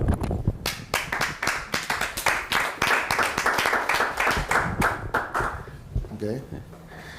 You have not lived today until you have done something for someone who can never repay you. John Byrne. Is that not beautiful? Is that not beautiful? Yeah.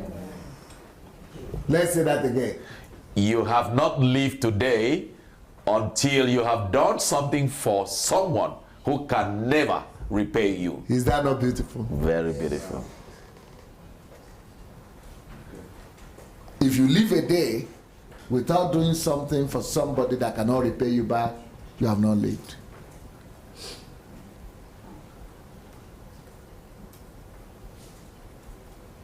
That is why I personally am a proponent of using your tithe and offering. Instead of giving it to the church, go and use it and find somebody who cannot repay you back. I'm a strong proponent of that. Go, that's when you live full life. Oh.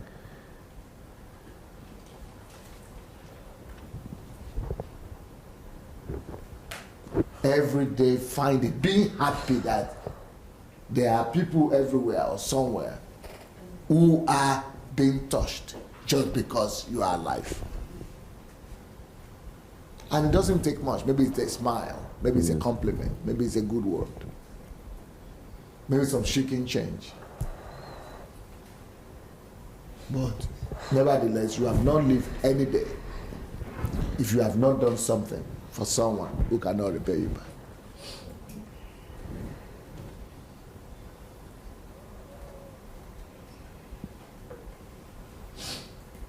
And that person must be someone who is not related to you. Go ahead. Why second category is worse than the first category? Remember, the first category are the people who didn't see problem. The second category are the ones who saw it, but they just think they don't have, it's not their business. The second category actually see the need, but they don't see the need to respond to it. Their eyes in this case become useless, redundant, and a waste. Why second category is worse than the first category? 2. When you saw a need, yet you refuse to see the need to respond, you are actually unscrupulous. When a man is unscrupulous, it means he lacks moral compass. He is not a man of justice. He is not sincere with himself. So when you see things and you don't find arguments to respond and to do something about it, you are not just selfish, but you don't have morals. Your morals don't have compass. You don't have stability. You know, the way compass works. If you go anywhere you put compass, if you put it like this, you will point to the north. If you put it like this, you point to the north. If you put it like this, you point to the north. If you put it like this, you point to the north. Compass. You know, you have value system that make your action and your life predictable. You do the right thing at the right time. If you don't respond, you don't have moral compass. So you are moved by emotions, or you are moved by selfishness, or you are blind, or you are indifferent. You don't have, what is our compass? Our compass is that I must respond the way Christ would have responded. That's my compass. So anywhere I am, where I am, I'm responding like Christ. Any world, whatever it happens, I'm responding like Christ. That's a compass. North, always points to the north. Okay? A real man in God's eyes. So who's a real man in God's eyes? A real personality. Will concern himself with every challenge of his community and even nation. A real man in God's eyes, if he cannot resolve the issue at hand. No, a real man in God's eyes will concern himself with every challenge of his community and even nation. Now, it might not be your calling. You might not be able to respond to it, but at least you've noticed it, and then you might point that thing out to people who might be able to respond to it. You might make a noise about it or say something about it. That means you're a personality. I mean, that's what brought me to come to know Dr. Abrams. Because I'm saying this man is like me. I mean, he's responding. But I come from a country of almost 200 million people. You think I've seen any other people doing that? Because he's not just responding to, he's not, you see every minute you see a Nigerian saying something in the YouTube or Facebook. Every minute. But you know what they're all doing? They are talking religion. They are opening the Bible. But now, unless they're opening the Bible to talk religion, most of them are just praying. Some prayers. But nobody is really talking about what the issues. Nobody is talking about what's happening in the country, all the problems. Nobody is addressing anything. They are either addressing God, preaching for people to just do the Bible, or they are praying, God, to come and do something. Nobody is living here. Nobody is from here. Nobody is from the earth. Some are discussing Chelsea and Manchester football. No, I don't even come across those ones. I've seen a lot. Christians. They are there, eh? Yes. I don't even know those ones. They even have blocks. Is that so? Yes. Okay, I've not even come across those ones yet. But the ones I see normally are the ones who are always doing one kind of prayer or the other. And they have varieties of them, all those prayers. Or they are preaching message, God message, Bible, religion, or doing church. But when I saw a human being, a Nigerian, talking about issues of Nigeria and how to be better and the country better. And we have 200 million in that country. I mean, we are supposed to have at least 1 million talking about issues of Sure. It's even difficult to see one. So because we are not real men. So who does God see as real men? As real personality? Who does God see as a human being? A human being is somebody that responds. A human being in God's eyes is not that you have 2 legs, that you qualify to be a human being. A human being is not because you have 2 eyes or you have a wife or 2 children. A human being in God's eyes, somebody that concerns himself with the challenge of his world. That's what Jesus is. Jesus is the picture, the example, the ideal of a human being. And what does he do? He responded to the needs of the earth, to the needs of the man, of man. That is the picture of an ideal man. So for you to be a man, you have to measure you by Christ's picture. So if you don't respond like him, you cannot be defined like him too. And if he is the perfect man and you are behaving like him, you are a man too. But if you are behaving the opposite, you are not related to him. You are not a human being, even though you have 2 legs. So what makes a man is not the fact that he has 2 legs or 2 eyes or something one knows. Is that he has like a man. And how do we know the way a man is supposed to act? See the way the ideal man acted. The original man. And he responds to the need he saw. That's why he left heaven, in the comfort zone, to respond and meet the need of humanity. So my challenge to all of us, and these history makers, that's why I'm calling these history makers. These are personalities that we will become human, we will become man, according to God's definition and according to God's standard. Okay?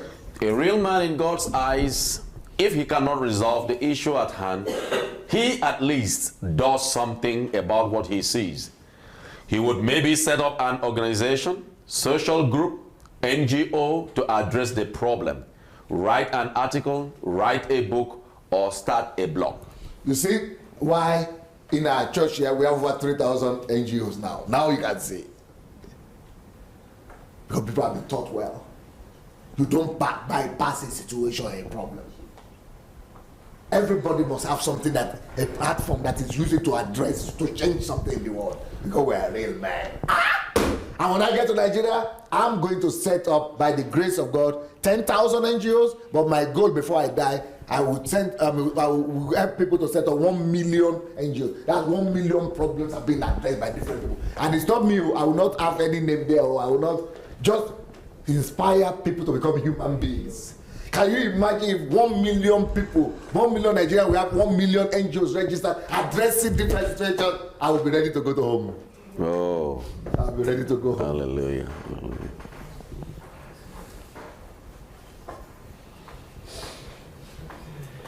But the churches are supposed to be doing this. I'm not supposed to be doing this. The churches are supposed to be talking about this. But don't worry, we are going to revive the churches, and we are going to set up a new understanding of Christian faith. Amen. Okay? How wrong is it to be indifferent? Is it wrong to be complacent? Is it wrong to live in self-satisfaction? It is rather healthy according to... Oh, sorry, let me take it again. How wrong is it to be indifferent? It is wrong to be complacent. It is wrong to live in self-satisfaction.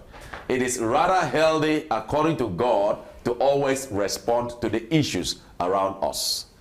We must let the challenges in our immediate environment affect, touch us. We must do that intentionally. You know, what some people do is that if their father was an alcoholic, they feel the burden for alcoholics because somebody has suffered, or they have suffered that. If they have divorced, then they feel, they sense pain, they feel compassion for people who are divorced. If their child has died, they feel some pain for people. What is that? That is responding. That is not being human. Being human is to, for example, we have all these alcoholics and drug addicts that have been set free. You think I never knew anybody who was drug addict or alcohol in my life. Don't wait till the tragedy happens, and then that will be stimulus.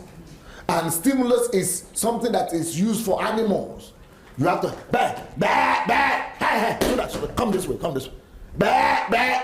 we beat him. You have to do something. You have to inflict him. You have to, no, that is reflect. You have to do something for him to reflect. But that's not human. Humans are supposed to react and act by values, through understanding, not because something happened. Oh, reflect. Okay, for example, Benita. What's that? That's reflection. That is reaction. She's called, she came. But human beings are supposed to do things because they understand, they have understanding of it. Because they have value system that is making them to act. So they initiate. action. But animals, you big, you tell, But, so we don't respond to life and be kind because you lost your mother. So now I understand. I also lost my mother when I was no. But because you saw that it's a need, you respond to it. You don't just respond that, okay, you need to take care of that widow because, you know, oh, your mother also was a widow. No. Don't live by responses. Live by being a human, understanding of who you are. You are God's representative here. You reach out to the less people, not because, not for anything, no, because that's who you are. That's what we need to understand in our Christian life. Some people say, oh, I give tithe. Oh, I have to do that because God will punish. No. Because you love God. You have to become somebody. A personality does things because it's informed. A personality does things because that's who he is. So, for example, we just read now that when you go reach out to somebody who is lower, then you leave. We just read also that if you don't do something for somebody that cannot repay you back, then that's when you leave. So when you know those things, that's been informed. So those things become your value systems. That I live to live others. That's my value system. So it's because of it is your value system. You do it. Either they repay you, they don't repay you. Yeah. Either they say thank you, they didn't say thank you. Either you ever suffered that thing before, or you never suffered it before. That is just who you are. I live to make others better. To make others better. That's why I respond to all the needs around. That's who your personality is.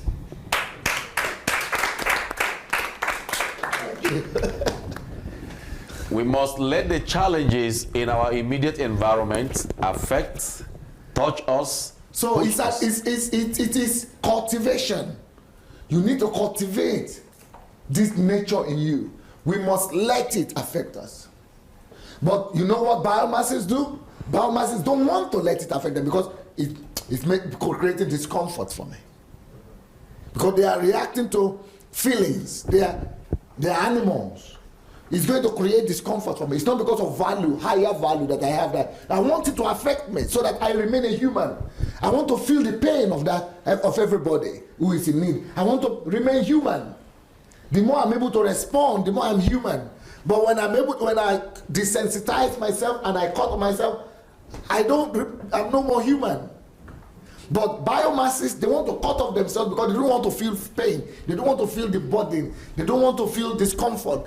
They want to just go. They are just thinking about themselves. But because I know that being human is feeling for others, is being able to lift others. I want these things to affect me. They must affect me. I want everything to affect me. I'm concerned about everything. That makes me more human. You see? So those are the things that make personalities in the kingdom of God. So we let issues affect us, touch us, push us to action. Yes. Next. Everything should concern us. The level of poverty in our nation should concern us. Should be our concern. That is why that's why I send the money, $500,000 US for people to make microfinance. That's what I did. I was living with a poor man when I did that. But still, I did that just so that everybody who wants to have something going for them could have something going for them. I lost it, somebody ate it, but it's okay. But I'm coming back to do it. Doesn't matter that somebody took it. I don't care about that. I must do what I need to do. It's affecting me that my people are living in poverty. I still must do what I need to do. So we must let everything affect us. The hungry people who go to bed without a meal should concern us. The plight of So that's what I did in Ukraine here, that nobody in this country will go to bed without a meal. And you know how much people were feeding a day? 2,000 people. Soup kitchen, 2,000 people a day. And I didn't come up with the money. I just spoke to some millionaires in the church. I said, instead of giving your tithe and offering to the church, why don't you use your tithe for that thing? So they are using their tithe for it. Not my own money. You see, when you are concerned about something, God will, you will do something, you will make some actions, and God knows how to help you if you really have concern for it. Okay? The plight of the students who cannot finish their education because of strikes and riots should be a concern to us. Okay, somebody is saying, but if are you with, for example, are you dealing with these issues? I'm not, but I have success. You know what that means? I'm not dealing with that, but I have disciples that have trained. You see, I cannot be everywhere, and I cannot solve every problem. But I have, because everything concerns me, I have raised the awareness. I talk. I am training people, so I can say I have success. Who is dealing with that? I have Victor, who is dealing with that. Now I have Mrs. Abdullah is going to be dealing with that. I have, for example, someone says, "Are you going to prison?" No, but I've raised disciples who are doing it. I have 200 people who are doing that. I don't know if you see the way it works. Yeah. You might not be able to do everything by yourself, but what about creating a system of inspiring people or raising people up who will be able to actually be the extension of that same passion that you have? So you are really doing it, even though you are not doing it physically, but you have inspired people to do it. I don't know if you get it. Yes. We could all live like that. Add value to others. And that way, you are actually extending yourself far beyond your imagination. Okay? The unpaid civil servants' predicament should be our concern. Next. Isaiah 62 verse 1. For Zion's sake I will not keep silence, and for Jerusalem's sake I will not keep quiet, until her righteousness goes forth like brightness, and her salvation like a torch that is burning. Next. Category 3. Uje vremia, da? Vas pokazane na zakończy? Okay. 6:30. Ili 12:30. Okay. Category 3. Those who notice but think things must be normal the way they are. This is the category, the third category of people. They see things that are wrong, but you don't think this is the way they are supposed to be. Maybe this is the way they are supposed to be. I am not in charge, so I don't know. Maybe this is the way things are supposed to be. Maybe, no, I don't want to go into business that is not mine. I don't want to disrupt other people's order, okay? But we know it's an excuse, okay? Those who notice but think things must be normal the way they are. The reason for such an attitude is the failure to develop in oneself a critical thinking mindset as a way of life. Yeah. So even if I am not responsible, and the person responsible thinks this is all normal, but because I'm a critical thinker, I say, but this is not right. Those are the people who change the world. People who are ready to challenge the status quo. People who are not ready to fold their arms and say, well, since it's not my duty, it's not my point of duty, I cannot respect, I don't want to challenge. But people who are ready to challenge. So this demands more. Because the first one is just for you to see, the first category. You just need to help them to see. The second category, help them to be less selfish, to begin to act. But this category is to help them to be confrontational. Yeah. And that's where most of us don't want to go.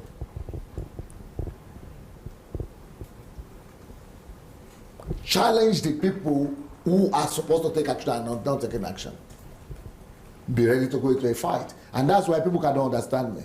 People are saying, but you are doing something wrong. I said, but do like Jesus. Everybody telling me all the time. Let the wheat and the tar and the wheat grow together. Yes. Let the tar and the wheat grow together. What's your own problem? God will take care of it sometime. Then they have another one too they use. God will fix it. It's all about when the time comes, God knows what he's doing, God will fix it. But I said, well, who said that thing? He said, oh, it's Jesus' parable. Okay, Jesus said it? So do you mean that same Jesus who said it, and the one who picked the whip, and didn't wait for God to fix it?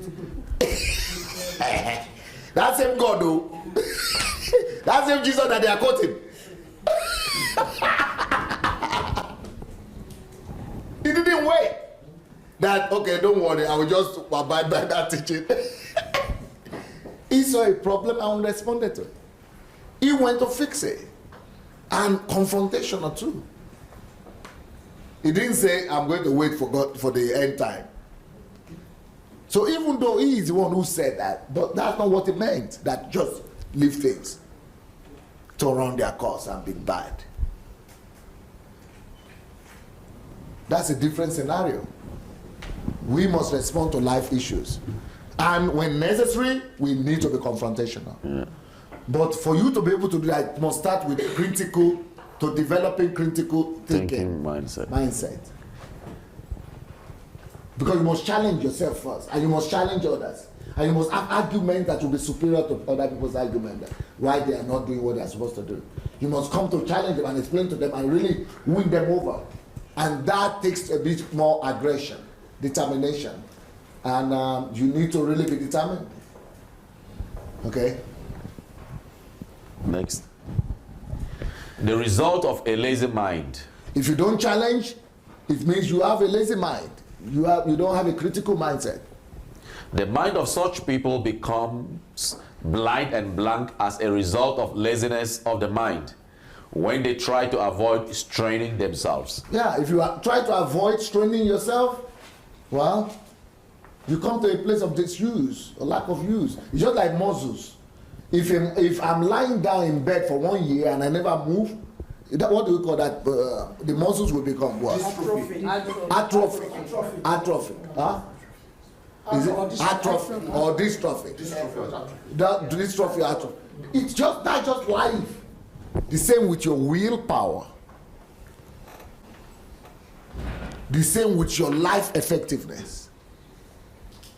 So being challenging things and situations is the order of life. Otherwise, we become atrophic or what? Atrophy. Atrophy will set in. Atrophy. Atrophy. Wow. Some people know English. I'm not so good, but I speak Russian. Yes. When people refuse to think deep and hard on issues around them, they begin to assume the society is functioning the way it is meant to function. Okay. Next. Lack of action is lack of thought. If we would think everything start with that critical mind. If we would think deep and hard about the ills and problems in our society, of countries, we would notice that there is something we can do about them. When you think, you would see the need to act. When you think, you would act. Ooh. It goes back to the fact that we are not really thinking as hard as we are supposed to. When we think, we will see the need to act. And when we really keep on thinking, we'll find what to do, we will act. Okay? Next. All that is necessary for the triumph of evil is that good men do nothing. Edmund Burke. All that is necessary for the triumph of evil is for good men to do nothing. Okay? Category 4.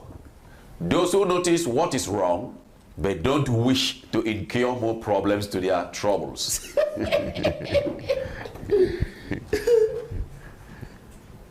That is the fourth category of people, right? Yes. Those who notice what is wrong, but don't wish to incur more problems to their troubles. This category of people want to live a quiet and peaceful life. They mainly care for the welfare of themselves, their immediate families, their beloved ones. If something does not concern them personally, they are ready to forego and bypass it. Such people risk remaining insignificant in life.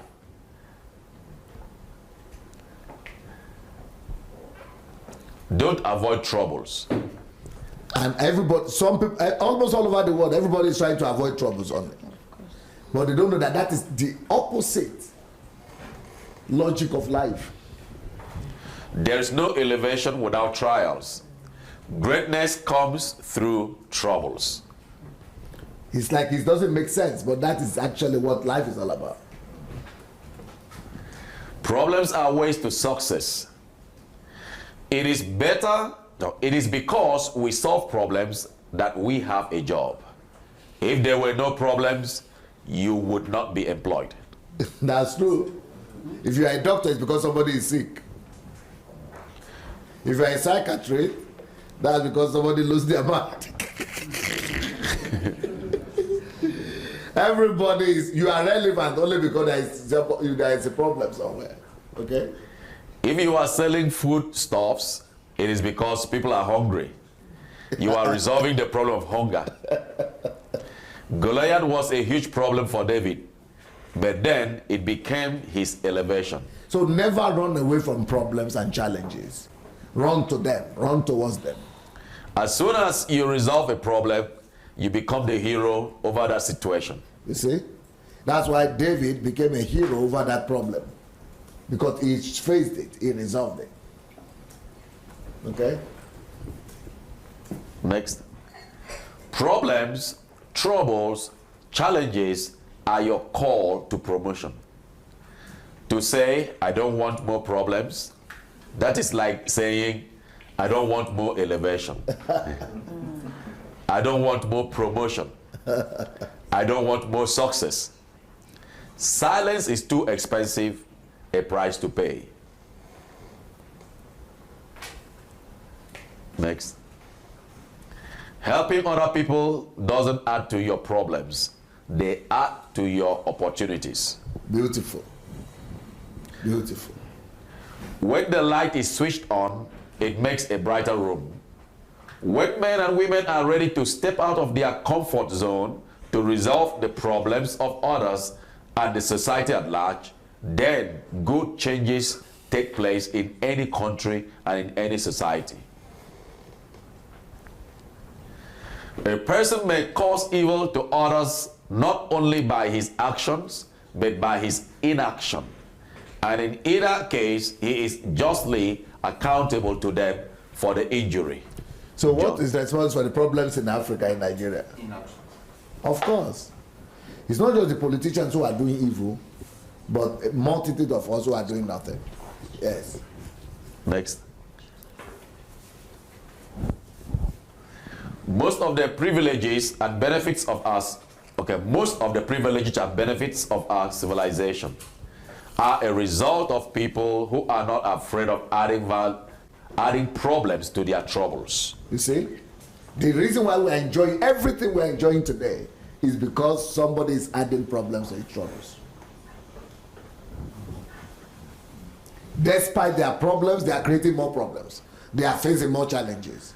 The reason why you are all here today is because I'm not sitting and saying, oh, I have lawsuit. Oh, they are persecuting me. Oh, they are accusing me falsely. Oh, they are, I cannot, if I think about that, I will not think about you. But because I'm ready to take on more challenges, add trouble to add problem to my trouble, that's why we have HMT today.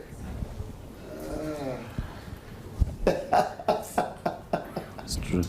Don't let your problems or trouble stop you from becoming a hero over other problems, over situations. Okay? Thomas Edison, he made so much trouble on his way to making the light bulb, but today the whole world is enjoying the fruit of his labor. Because he was not afraid to add more problems to his trouble. Everything we're enjoying today, everything is because of these kind of people. And they are the personalities, the history makers. Benjamin Franklin, he paid a high price trying to develop himself in great virtues. So many troubles he encountered in his lifetime. So many troubles he encountered in his lifetime, but this result, he became the founding father of a nation, helped write the American Constitution and American Declaration of Independence. So what result? What are the results he got for all the troubles? You see? It is when you face all the troubles, square on and add to it, that's when you become a personality. Martin Luther King, he had so much troubles. He was even killed for it. Yet today, black men in America can hold their head high in the Committee of Nations. Thank God he added troubles to his problems. Martin Luther, the reformer, in spite of all the evil of the then Catholic Church, he threw himself into more problems in an effort to reform the church. Today, thanks to his willingness to look for troubles, the world is enjoying the fruit of the Protestants today. The Wright brothers, they had so much problems that many people thought they would not survive them. But today, we can all fly across continents and the Atlantic for their troubles. Everything we are enjoying today is because people decided to have problems with their trouble. And that's how they became personalities. Hippocrates, father of medicine. He must have gone through hell to become the father of medicine. But such trouble is worth it to leave your name in history. Abraham Lincoln. His troubles and challenges were endless. But how would you like to be regarded as the one that ended slavery?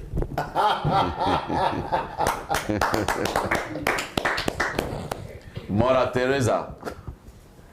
She lived, we could say, a life of sorrow and perpetual troubles. But thanks to her, millions of men, women, and children now live a life of dignity, and her name is cemented in the sand of history. Nelson Mandela. So we all soon begin to look for trouble.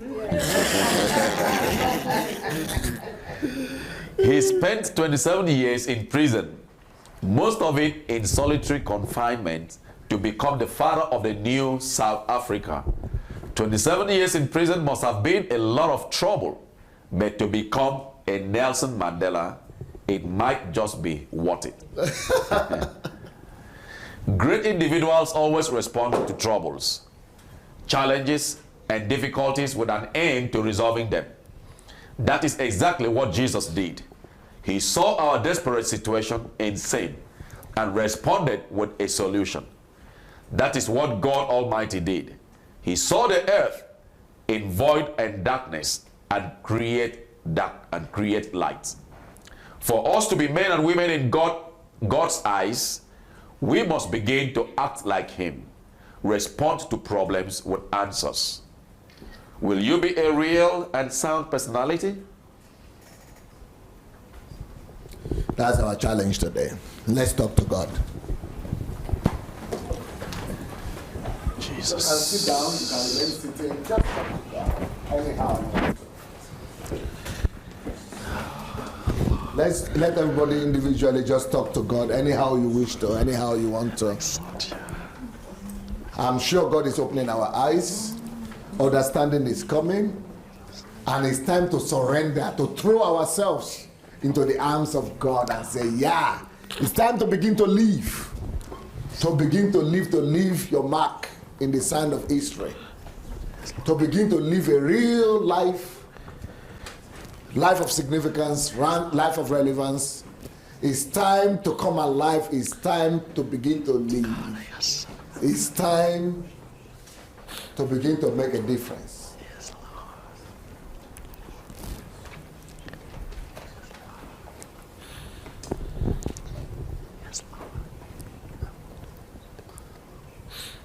Are you going to be an Abel, a Cain, or a Seth?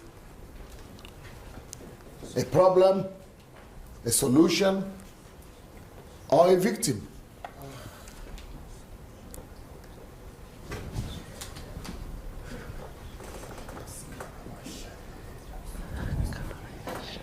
And let's begin to ask for God to give us the wisdom to build systems. There have been other HMTs that have spoken about building systems. So this time we are not going to be talking about building systems, but you can go back and watch those HMTs on how to build organizations to really help you enhance your decision to serve God. Father, we thank you. We give you praise for today. Our eyes are opening little by little. And help us to make this word become flesh in us. So that this word doesn't just remain a message, but it becomes part of us. It becomes our nature. That we will change, we will be transformed here, and we'll go to transform our world to your own image and to your glory. In Jesus' name. Amen. Amen. I think there is a song there. You have a song? Okay, give us a song.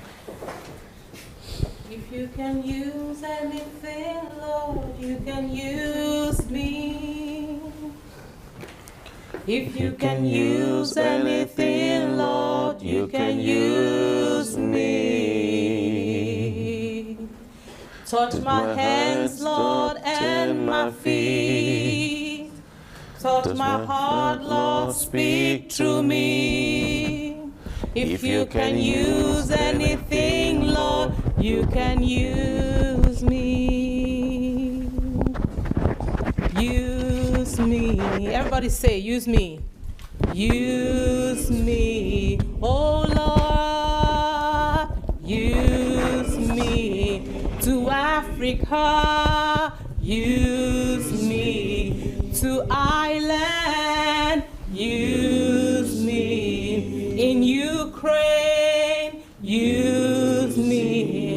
In the UK, use me. In Canada, use me. In America, use me. In Holland, use me. Father, we thank you so much for this opportunity and for this privilege to be changed into your image, not to people's expectations, not to our environment, mindset, and worldview, but we want to live from the higher ground, from your worldview. We want to live from your perspective and begin to live our lives from the viewpoint of heaven. And we want to be like him, like the ideal man that has ever been, like Christ. We want to respond to life like him. We want to conduct ourselves on the earth like he will conduct himself in our place. We got an idea today, and we are going to pursue it. And the world will be a better place to the glory of your name. In Jesus' name.